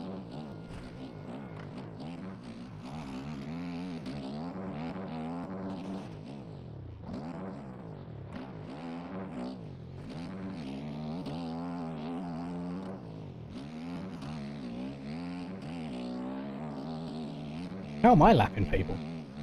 Oh my god, people are down horrendous. Yeah, that's class. Fucking love that for me. Bike could have gone anywhere on the track. It just happens to be an Aussie that happens to ping over into me. Love that for me. Ah. Some races just aren't your race.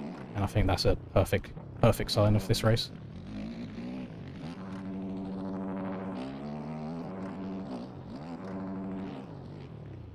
And we're off the track again.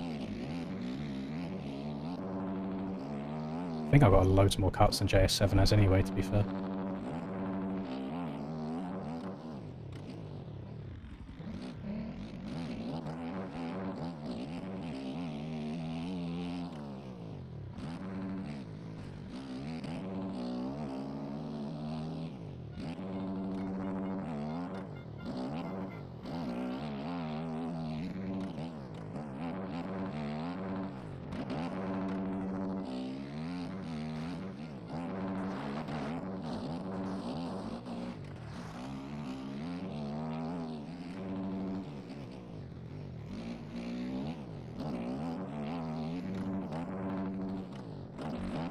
What? Why did I scrub that?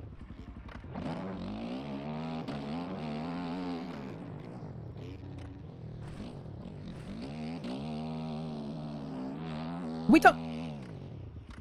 What's we done 17 fucking laps? Holy. Well, I'm on lap 17. I think Cam's on lap 18. Tell me your track is way too fast without telling me. Like 18 laps on a nationals track is crazy work.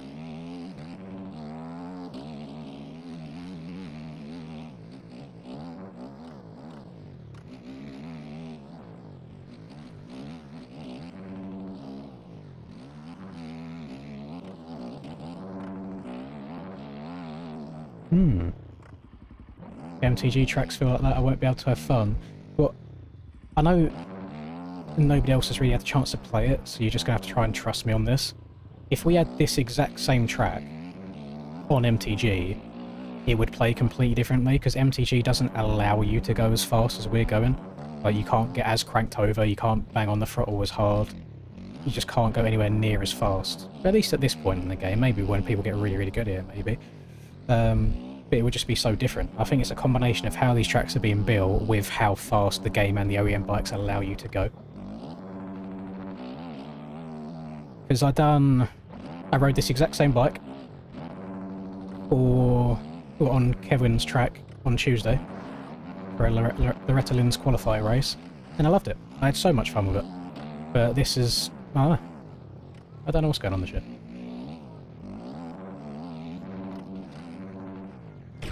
But yeah, we'll try and forget about that one. That was a bit of a shit show. But there is a reason that we get on the beverages for today, because it makes the Fridays much more bearable. The temperature right now in here as well. 29 degrees Celsius in this room. I don't know what that is in Freedom units, in Screaming Eagles. But pretty damn hot enough.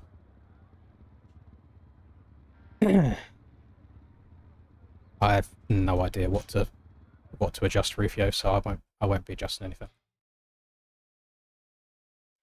The bike will be staying exactly the same for Moto 2.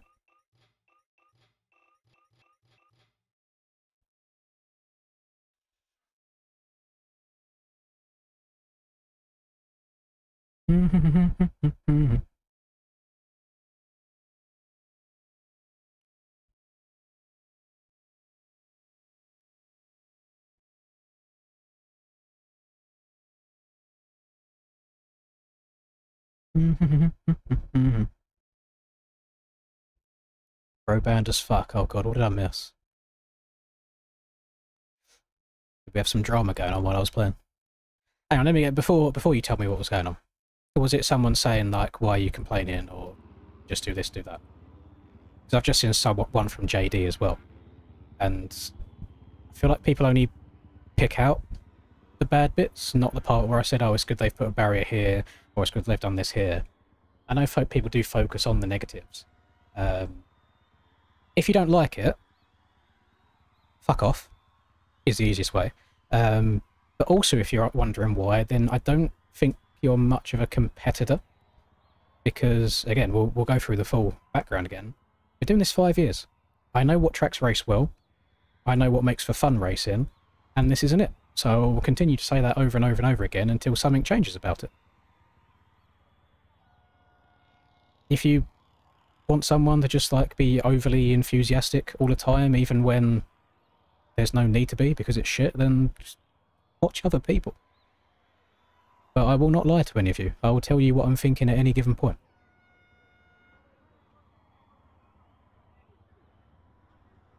You're also more than welcome to have a quick scroll through the Aerial Discord as well to see that it is not just me. But again, I will fly around. Off you go, madam. I'm raging at chat. Catch you afterwards. Call him, I have water. Thank you. Again, I will fly around to back up my complaints with evidence for Mr. JD, because yes, it's every week, because this needs to be brought up every week. How many ruts in this bit right here do you see that have been used or are viable? I see 1. How many ruts in this corner do you see used or are viable? I see 1. We got 2 on the face list. We'll let that one off. This one doesn't actually seem to be right at all, to be fair. I think it's because it's uphill and it doesn't dig in. Couldn't really tell you what's going on in here because it's too dark, but if you want a little bit of feedback here, there is no reason why we need to be building up 5 feet in the air. If anything, the rut should just be going down a bit and not quite as deep. Here, I think this is pretty 50-50, but to go to the start of the stream, this is probably one of the best examples of this, and this is why I complain, because it shows the lack of thinking or testing from a racing brain. You're stepping up this triple. Please tell me, in what universe you would ever need to take a rut 2, 3, 4, 5, or 6 when rut 1 on this height inside is as deep as this and can hold you and you can hit it cranked over pinned. That's what it is. So that's why I complain about it, because it's worth complaining for. If you want me to go into loads of detail, we'll take the real life race. The 450 boys, at least from my watch, they couldn't triple up to the inside because the rut started all the way here and it was rough and it was really tight and they had to slow down a lot. But we don't have that. We can just we can go all the way left, jump, land in this rut, crank it over, pin it as fast as possible. So I'll use this same thing that I said at Millville. Even if my fucking nan, who has never played a video game in her life, picked up a controller and hit this inside line, no matter how fast I hit any of these other lines, I would not be able to overtake her. Because it's not good racing. Like, it's not good lines for racing. They're beautiful. Like, I could take a screenshot anywhere and it would be perfect thumbnail material. They're beautiful tracks. But for race tracks, for aerial, especially compared to the GP tracks we've had this year, aerial tracks we've even had in the past, it doesn't compare. I let them off on corners like this because in real life this was very inside dominant. But when you ask me why I complain about it every week there is something to complain about. I'm not going to glaze something for the sake of it when it's not worth glazing.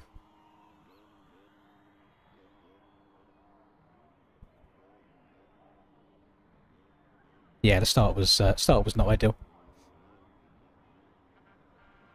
But like you tell me why there's 4 ruts in this corner, yet only 1 has been used. Because in the GPs, again, I'll use Lugo as an example. There was 5 ruts in the corner, and every single one of them in EU got used. I don't know what the solution is here to make it better.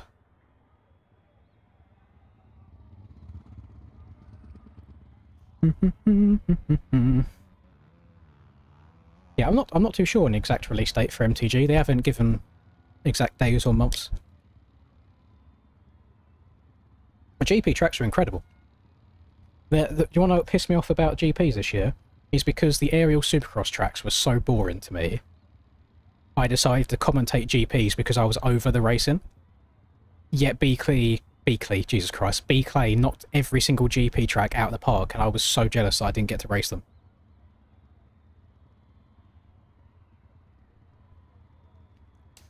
So if you think I'm being negative about everything all the time, I'm not.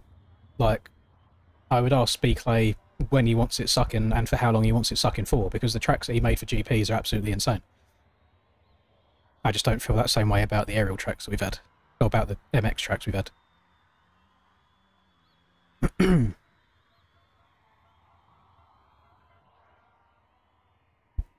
I'm not sure what's involved in the testing process or what, but I could tell you the second I saw that preview video and I saw this inside rut here, I said nothing else is getting used in this corner, and exactly that, nothing's been used. The only reason people might be using this one here is because they haven't braked hard enough to make the inside, so they've just run on a bit, so they have to use something else. But there's no reason that this should be this OP. And I feel like the only people that get annoyed with me pointing these things out all the time are the more casual ones that just hop on for a bit of fun now and then, and people like that will enjoy these tracks a lot, so they don't see it. But it takes 2 seconds of scrolling through ARL Discord on a race night to get the actual people's opinions on how it goes. I tried to be a good lapper, Cam. I haven't got my map on at the moment, so I had to look behind loads to see you there, but by the time you pulled the backflip, you was so far ahead of me, I think anybody barely saw it anyway.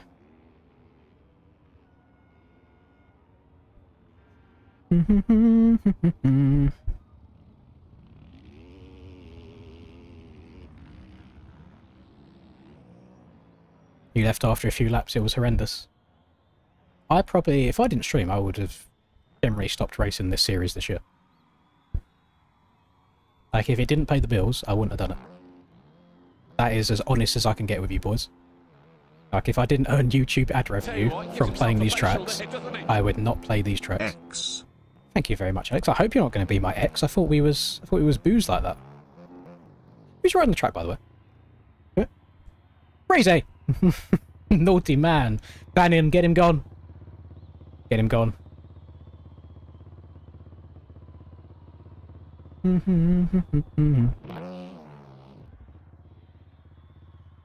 think what would be nice about MTG is everybody starting in the same position. You know, nobody's catching up with each other. There's not, you're not trying to start with 100 hours and try and catch up to people with 2,000 hours plus. Everyone's going to be on the same wavelength from the beginning. And feel free to clip this now, anybody, and save it for 6 months' time whenever we get the game. I guarantee half the people that are like good on MX bikes are going to load up MTG, play it for a couple of hours, and say, fuck, this is shit, and go back to MX bikes, because MTG doesn't allow you to go as fast as MX bikes does. You can't just crank the bike overpinned and get away with it. You actually have to slow down and be precise. And that doesn't make MTG a bad game. That makes it more of a simulation game than MX bikes is. But I think people have got really accustomed to the arcadiness of MX bikes.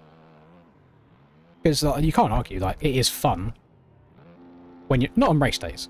If you're just playing with mates, it is fun riding a bike really fast. Especially if you're someone like me and you can't do it in real life, you just shit on a real bike. If you're a bit better in the game, it's fun to go fast in the game. But some people do want an actual, like, simulation as well, which is why I'm excited for it. Yeah, I promise you, some people are going to download MTG on day one and ask for a refund because they can't go as fast as they do in MX bikes.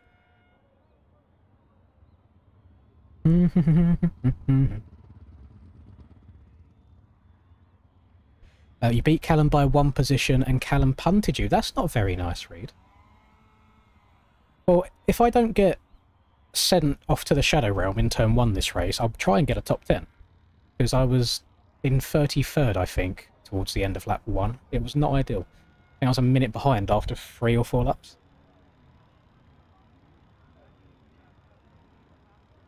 I think usually it's only like a 5-minute break. We got 10 minutes? Tyler's left for some reason. I don't know what's happening with Tyler's computer. Do. Hello, Godis. Your texts aren't going through? Why are they not going through? You're right, I'm scrolling. Hello, I can't see anything from you. Smiley face emoji. Thank you very much. Ain't going through. Smiley face emoji. In terms on if I'm doing good, remove me from MX Bikes completely. I'm doing absolutely great. It's just the MX Bikes experience that pisses me off a bit these days. But as soon as the races are done, and I go and load up into some Warzone, or I go and spend some time with Linda watching TV, I'm perfect. I'm great. I'm doing very, very well at the moment.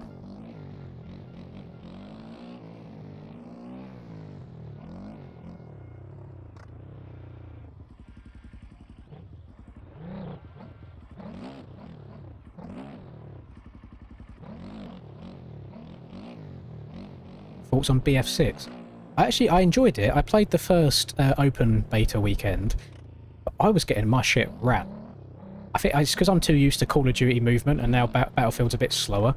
It's like, I was getting ruined. I was very negative KD every game that I played. But in terms of the actual game, it's very, very solid. The only reason I tend to shy away from Battlefield is because of how OP the vehicles are.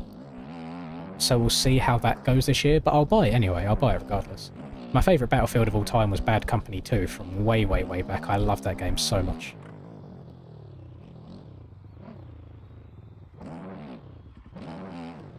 Can you leave and join back? Yes. As long as it's not on a different bike. You're allowed to leave and join back before Moto 2. Listen. Look! What? No, stop it! Stop building fucking such tall ruts that I'm hitting the old Beyblade off of them. You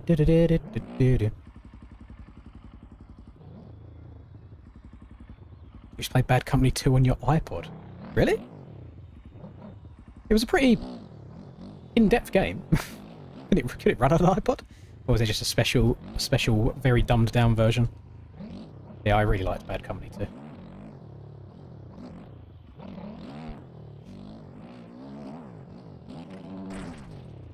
I haven't played the last few Battlefields, to be fair.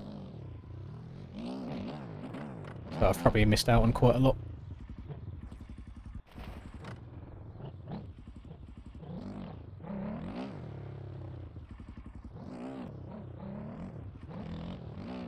I saw that message, Godis. Check my DMs. Oh god, what you sent me. IRL versus in-game.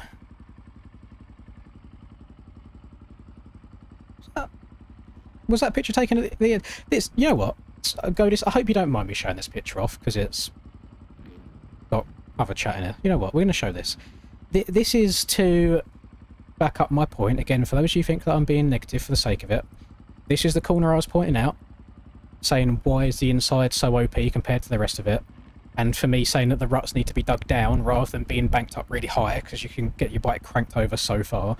It's like if the ground here was the same height as the rut and it was dug down, you wouldn't be able to crank over as far because your handlebars would hit the floor. But because it's built up, you can ride your tyres here and you've got all this clearance for your handlebars. Whereas in real life, they couldn't triple into the corner because they had to slow down for this dug down into the ground, really deep, tight inside rut. And I just want them to experiment with stuff like that.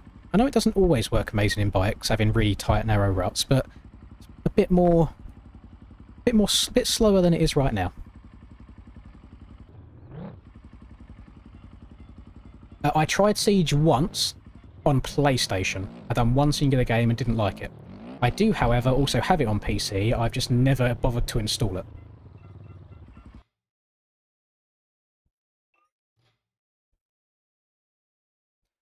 The front tucks would be crazy.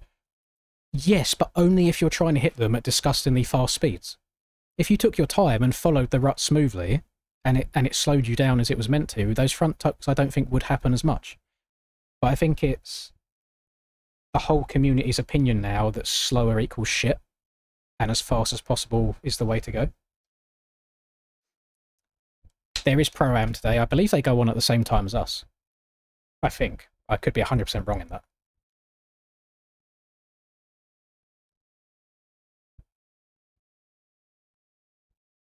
Geo, couldn't have said it any better myself. 100% agree.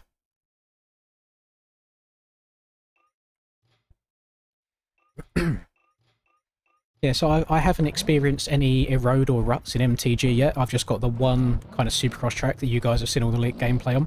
So I can't even comment on how the erode or the pre-made ruts, if there are going to be any work. So it's hard for me to speculate. But again, I would love for it to be like that, where you have to slow down and be more precise.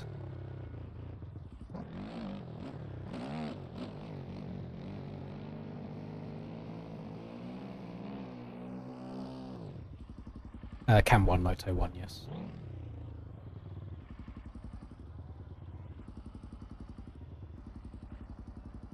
Server hasn't gone down, has it? I'm trying to...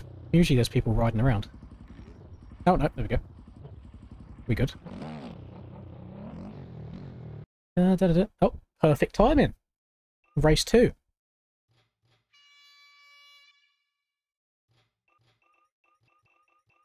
Clean bike.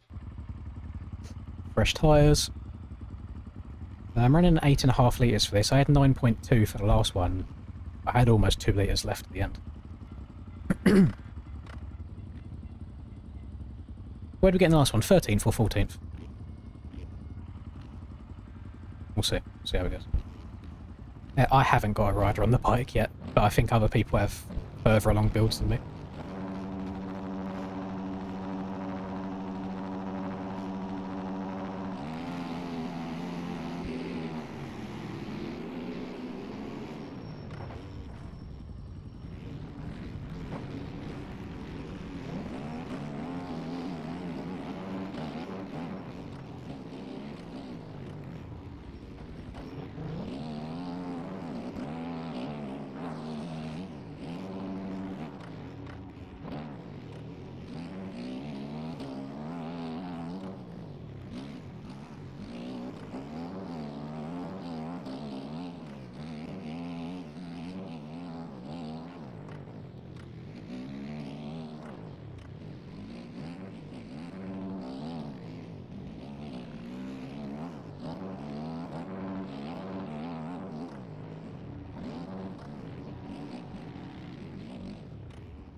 Oh, got it.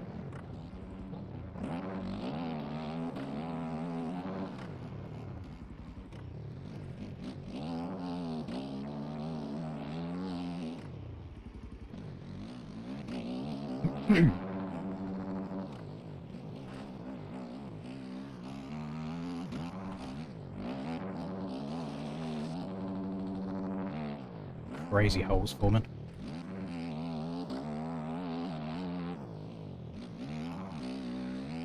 Rex had a good start this time. He's going to try and check out early.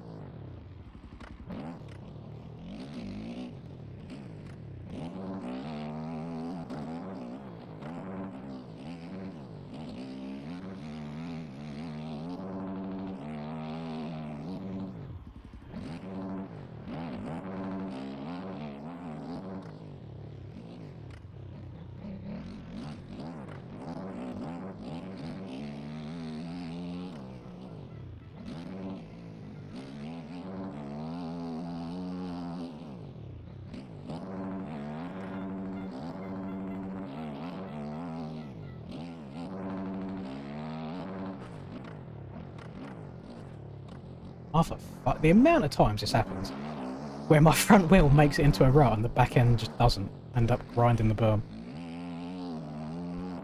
So frustrating, because you're a bit of a passenger, so if you turn tighter you crash. You just got to stand the bike upright and find your way off the side of the track and rejoin where you can. Oh god.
I know how the 250 boys are going to be getting over that table.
Oh, God.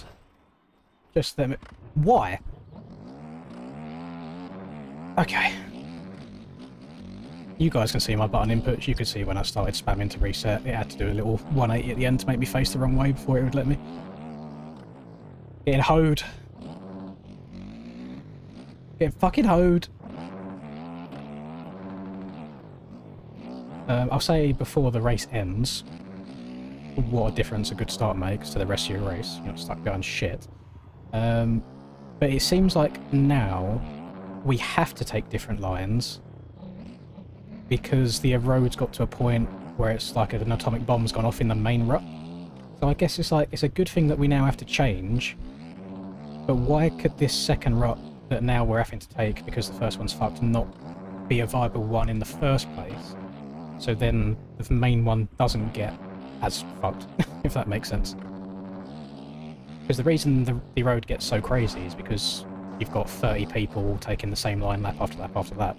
Whereas if you had 15 people taking that same line because there were 2 viable ruts, it wouldn't get as bad. Can't it?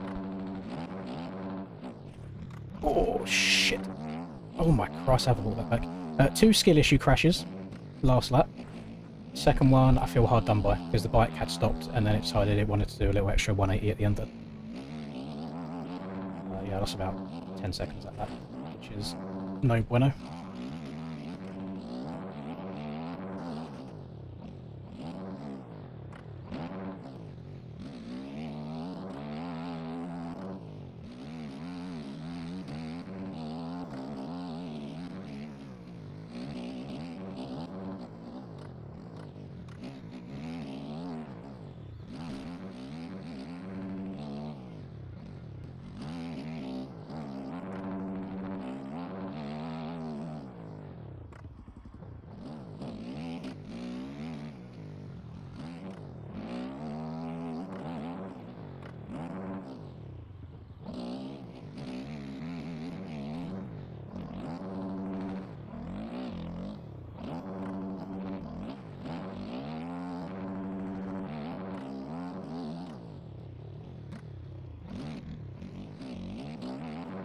Question is, when Steiner passes me, do we think he's going to make me part of his YouTube compilations by yeeting me off the track?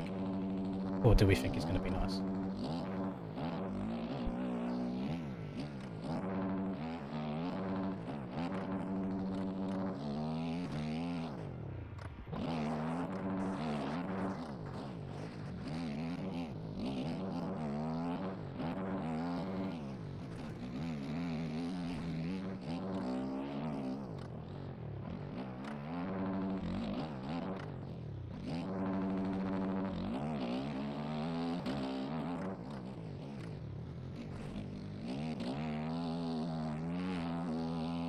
He stayed up on the pegs really late around there. That was nice.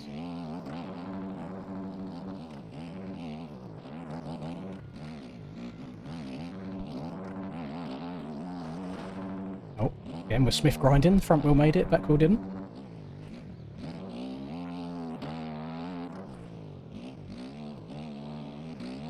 Doing it in a straight line is crazy.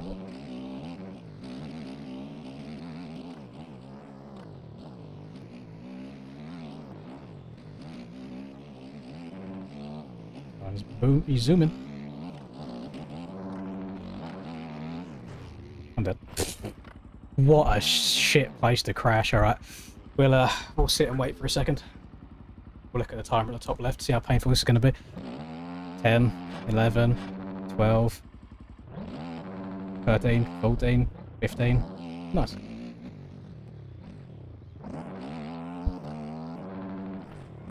Oh shit. God forbid you be able to pull away on a hill on a 450, right? Right? Yeah, not an ideal place to crash that. I was trying to give her some pepper so Steiner didn't come alongside me, but a little too much.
Might be the best I've hit that inside all day today. I just seem to downside the triple in the perfect position. Yeet.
Have any of you guys, maybe with the exception of a few people who might be woods riders, have any of you riding your motorbike IRL, when your bike is upright in a straight line, have you guys ever managed to tag your handlebars on ruts in a straight line without tilting the bike over at all? Because I can tell you I haven't.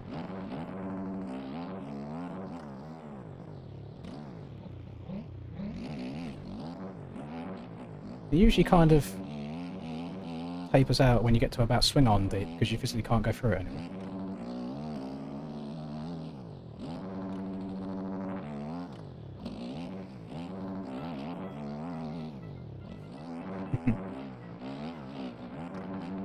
Yeah, I don't mind taking my handlebars on trees. It's just something not really sitting too right with me about me hitting my fucking handlebars on a rut in a straight line.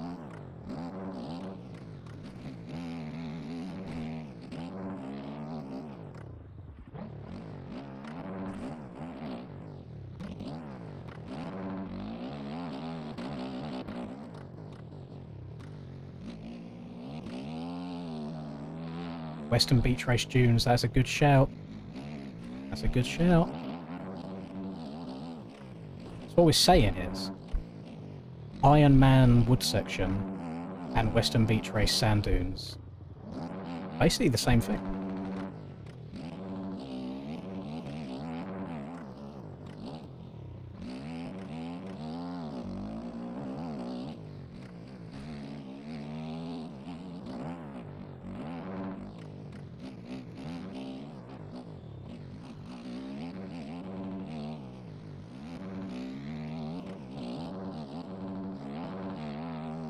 Ruts aren't deep enough. Oh, they're cutting me deep. Do you want to know what's... The weird thing is, I think it is just the aerial tracks that have been hurting my soul this year. Because a few races I've done on GPs I really enjoyed. I've done 2 races, like the Rettelins qualifiers that Kevin Thwaler's made this week, that I've really enjoyed. Every time I've come to do an aerial race this year, with the exception of Parla and Daytona, I've left the stream like a husk of a human. Like a shell of what I once was.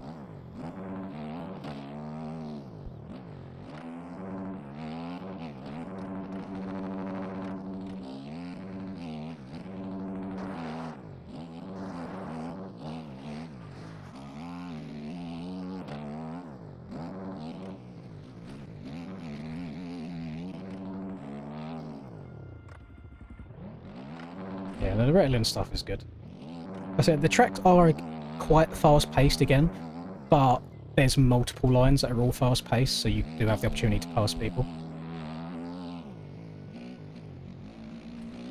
This is very much funnel leader in deepest inside or outside rut until it gets so boofed from the erode that you have to change to the next one, that then everybody takes again.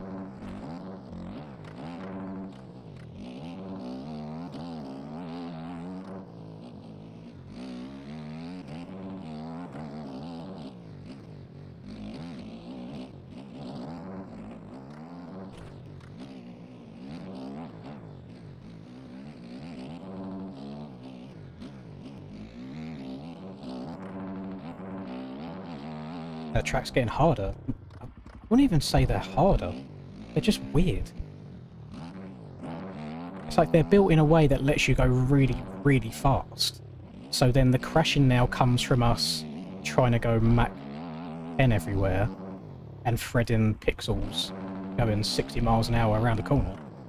Whereas I think the difficulty should come in trying to be technical and precise at a slow speed. So I feel like it's become a bit Trackmania-y.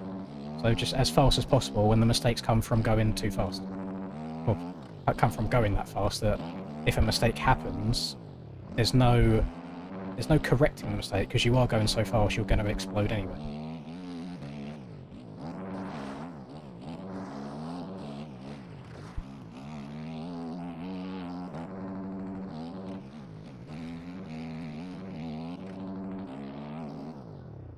That shit's so funny. I had like a... You know, like, hang on. Something that I don't think we have really had since Parlour. Maybe this is why I liked Parlour. Have we had any corners where the ruts have had hooks in them? Because that'll slow people down straight away. Like if you get to the end of a corner and the rut suddenly tightens up a bit, so you have to slow down. But they all seem to be like perfect ovals, like perfect corners. Which is why you can get cranked over and go so fast.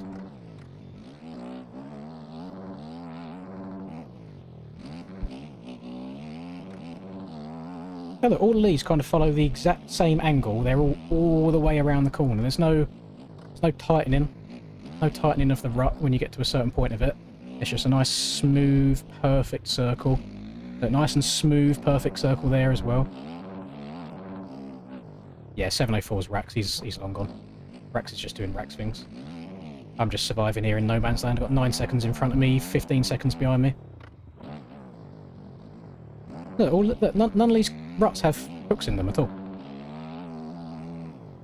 Yeah, Supercross tracks last year, most of the ruts had hooks in them to slow you down. Why was last year's Supercross tracks harder and better at slowing you down than outdoors tracks?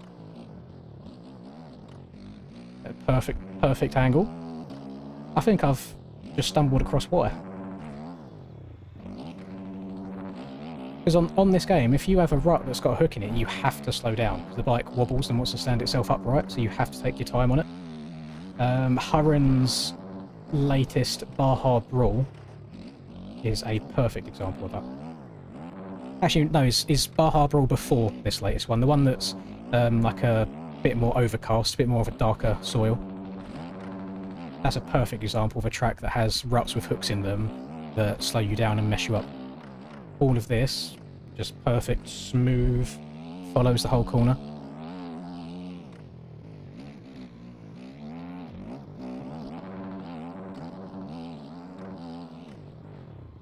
Shit, we're coming in hot. Might be 2022. It's just whichever one has the darkest soil on it.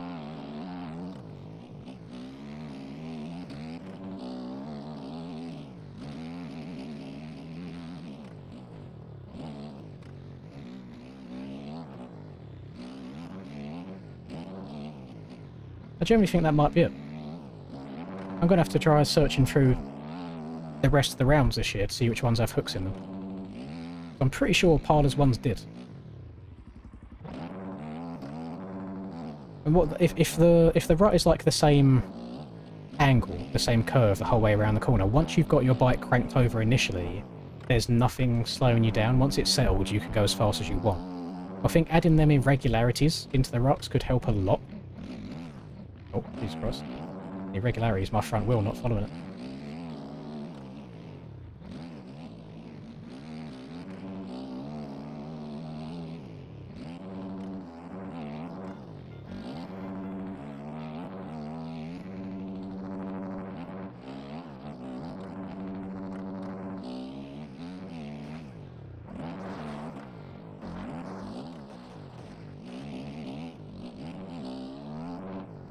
This is a long, feels like a long race.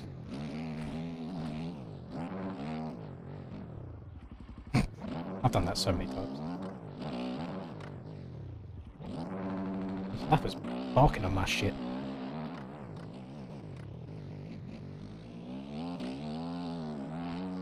Husky's not terrible.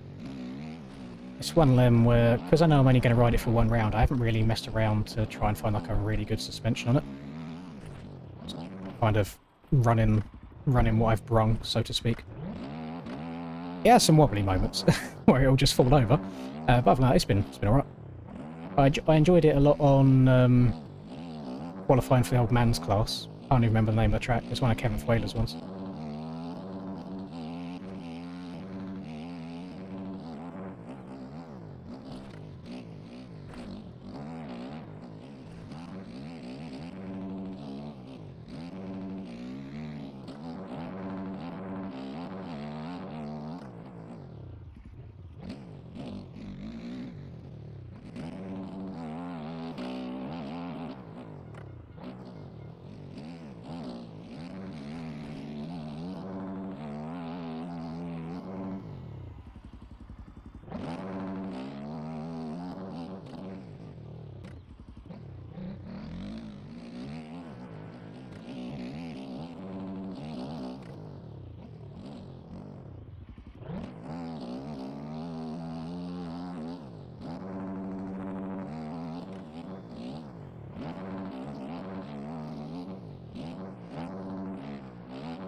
I'm concerned and worried about what they're going to do to Budds Creek, because I love Budds Creek. It's always one of my favourite tracks to play on MX Simulator and MX bikes over the years. I just hope they don't destroy my baby.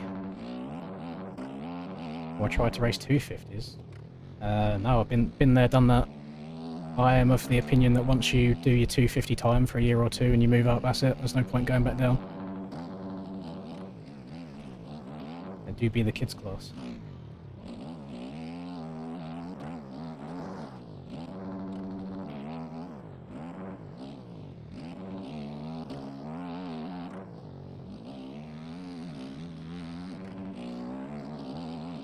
I will now roll around in my Antonio Cairoli age and positions on track.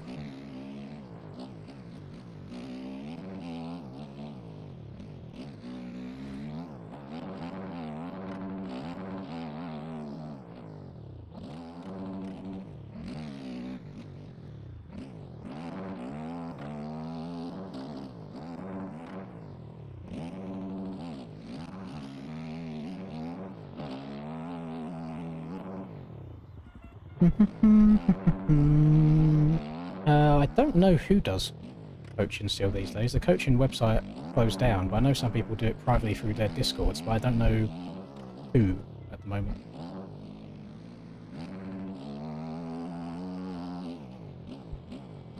I don't. I look for any reason not to hop on MX bikes these days. So committing to a full hour of coaching is just like, oh, no thank you. Get me playing some Call of Duty Zombies or something instead.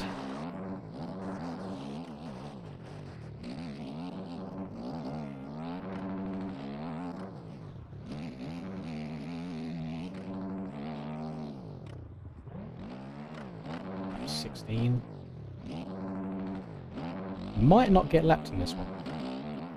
There's a chance.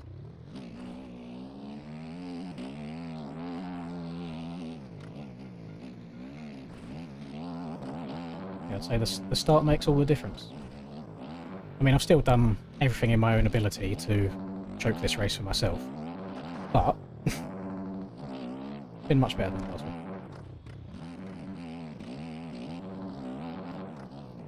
Just kind of surviving at this point, to be honest.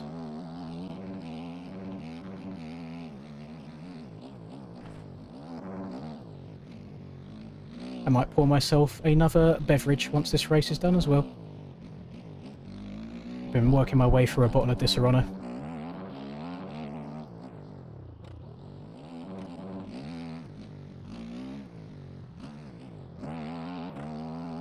One thing that I will need to buy I went to the AJP annual party last week on Friday, and the AJP boys are sponsored by this gin company called Rockfield, and they have the tropical gin. I had that tropical gin and lemonade, and my god, it was so sexy. I'm gonna have to, I'll probably have to purchase some of it just to have it on the back burner. So nice.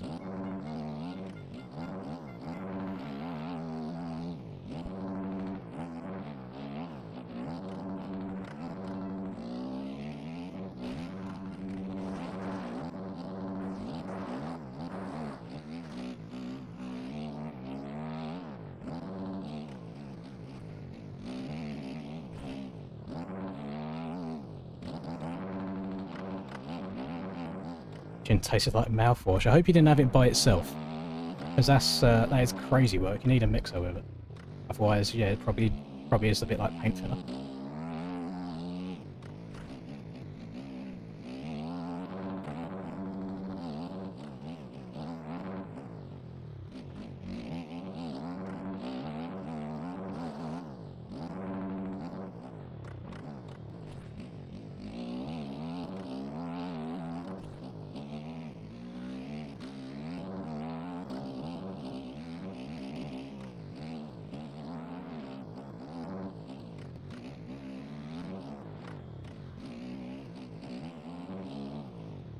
I want to, when this race is finished, it might even be last lap now, I'm not too sure.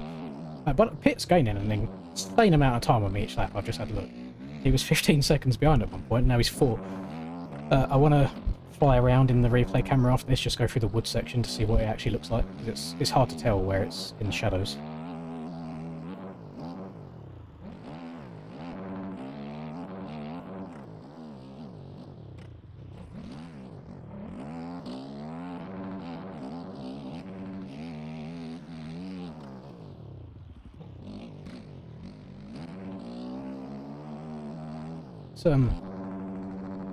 Certainly an interesting track for entry.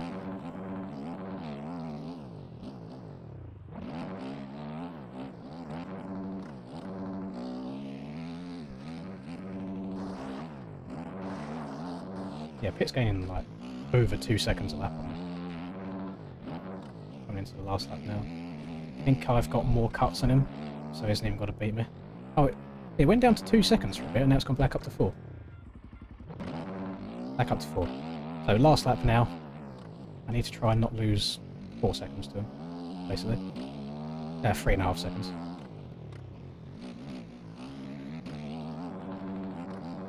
But knowing me, I'm pretty good at throwing it away.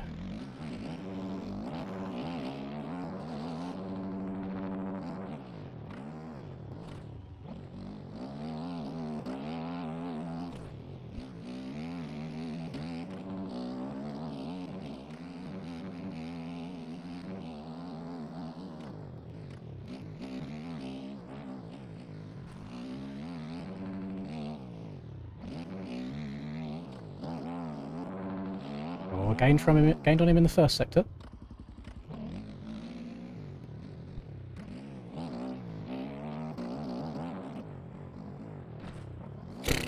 And it's good. Barely. Not yet.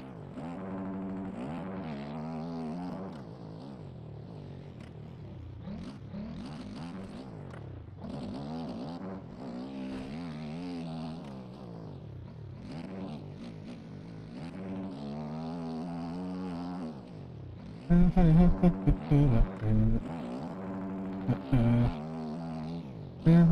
make me feel like nobody gonna make... You saw nothing?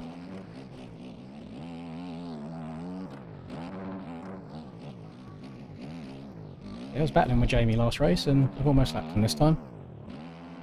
Oh, different starts be like... Is he going to get me on at the end? No, it's good. So what was that? 13.6? That was one of the nights of racing of all time.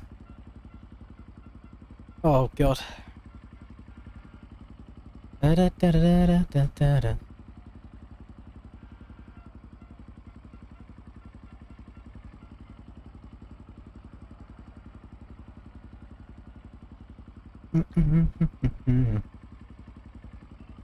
I'd like to be positive and hope that I'll have more fun on MTG. But then I have fun on this game on other tracks. So yeah, I don't know. Don't know what's going on there. I'm just going to do a quick little fly around so you can see what we're working with so far this race. I'm holding my on my controller, R2 goes up, L2 goes down. So if I'm holding L2, I'm always on the ground, so you can see kind of how rough the floor is from the camera shaking.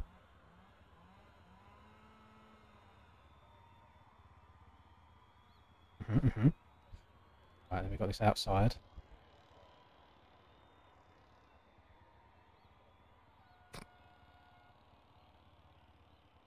Okay. Do.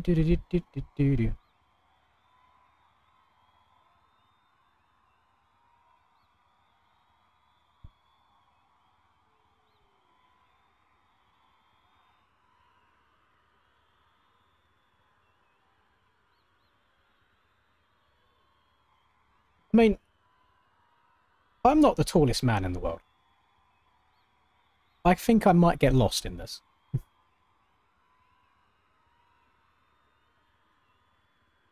It's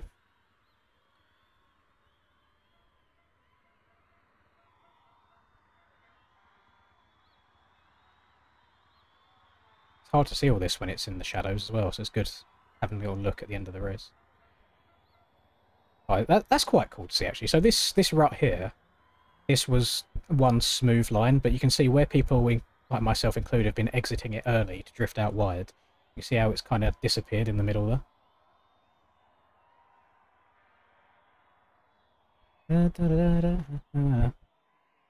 So we've had... What did we have there? An hour plus 2 laps worth of racing. And... What's been used?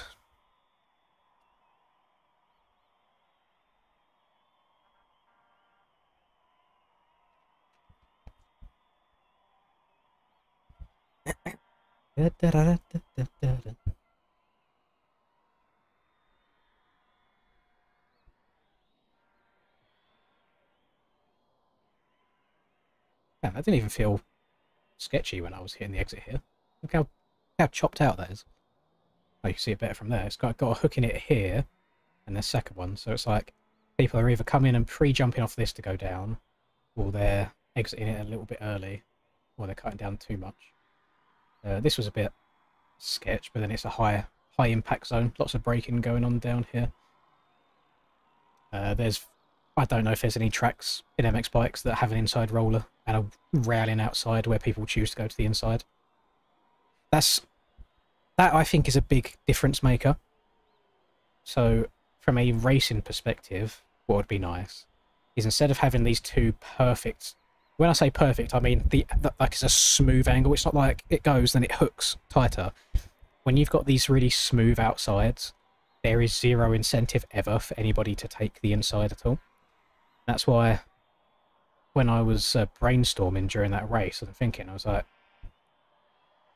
when is the last time we had some hooks in ruts in these tracks? Because they're all, like all of them, every single one just follows, it's perfectly around the corner.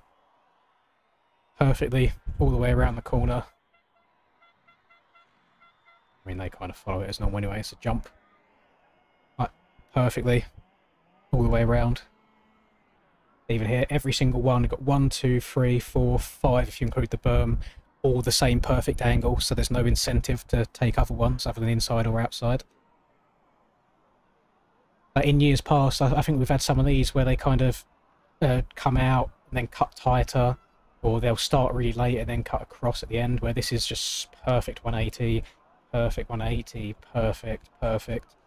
So when they're all the same angle and same depth, it's just whichever one you can hit hardest, I think.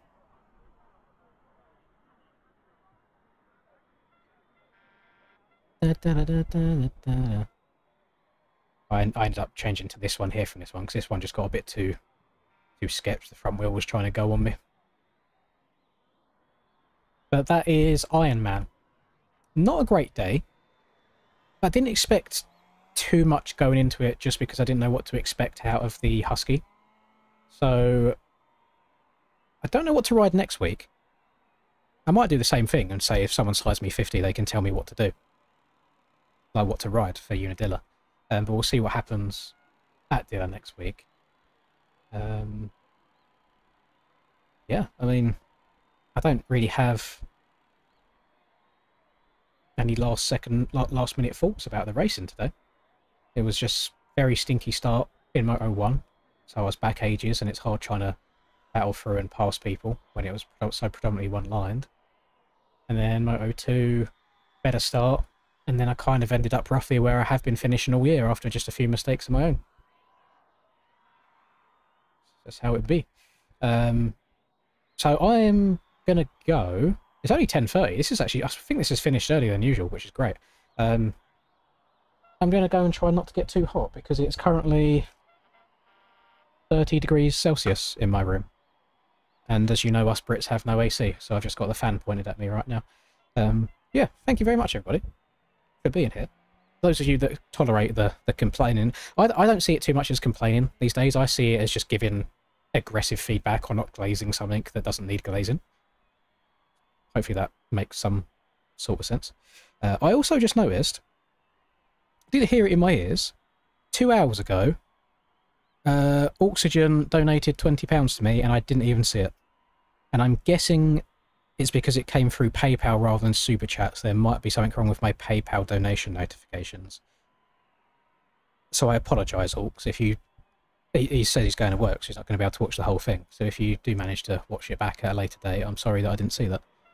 Yeah, thank you very much, gamers. Have a good night, and good luck in NA later, for those of you that are competing.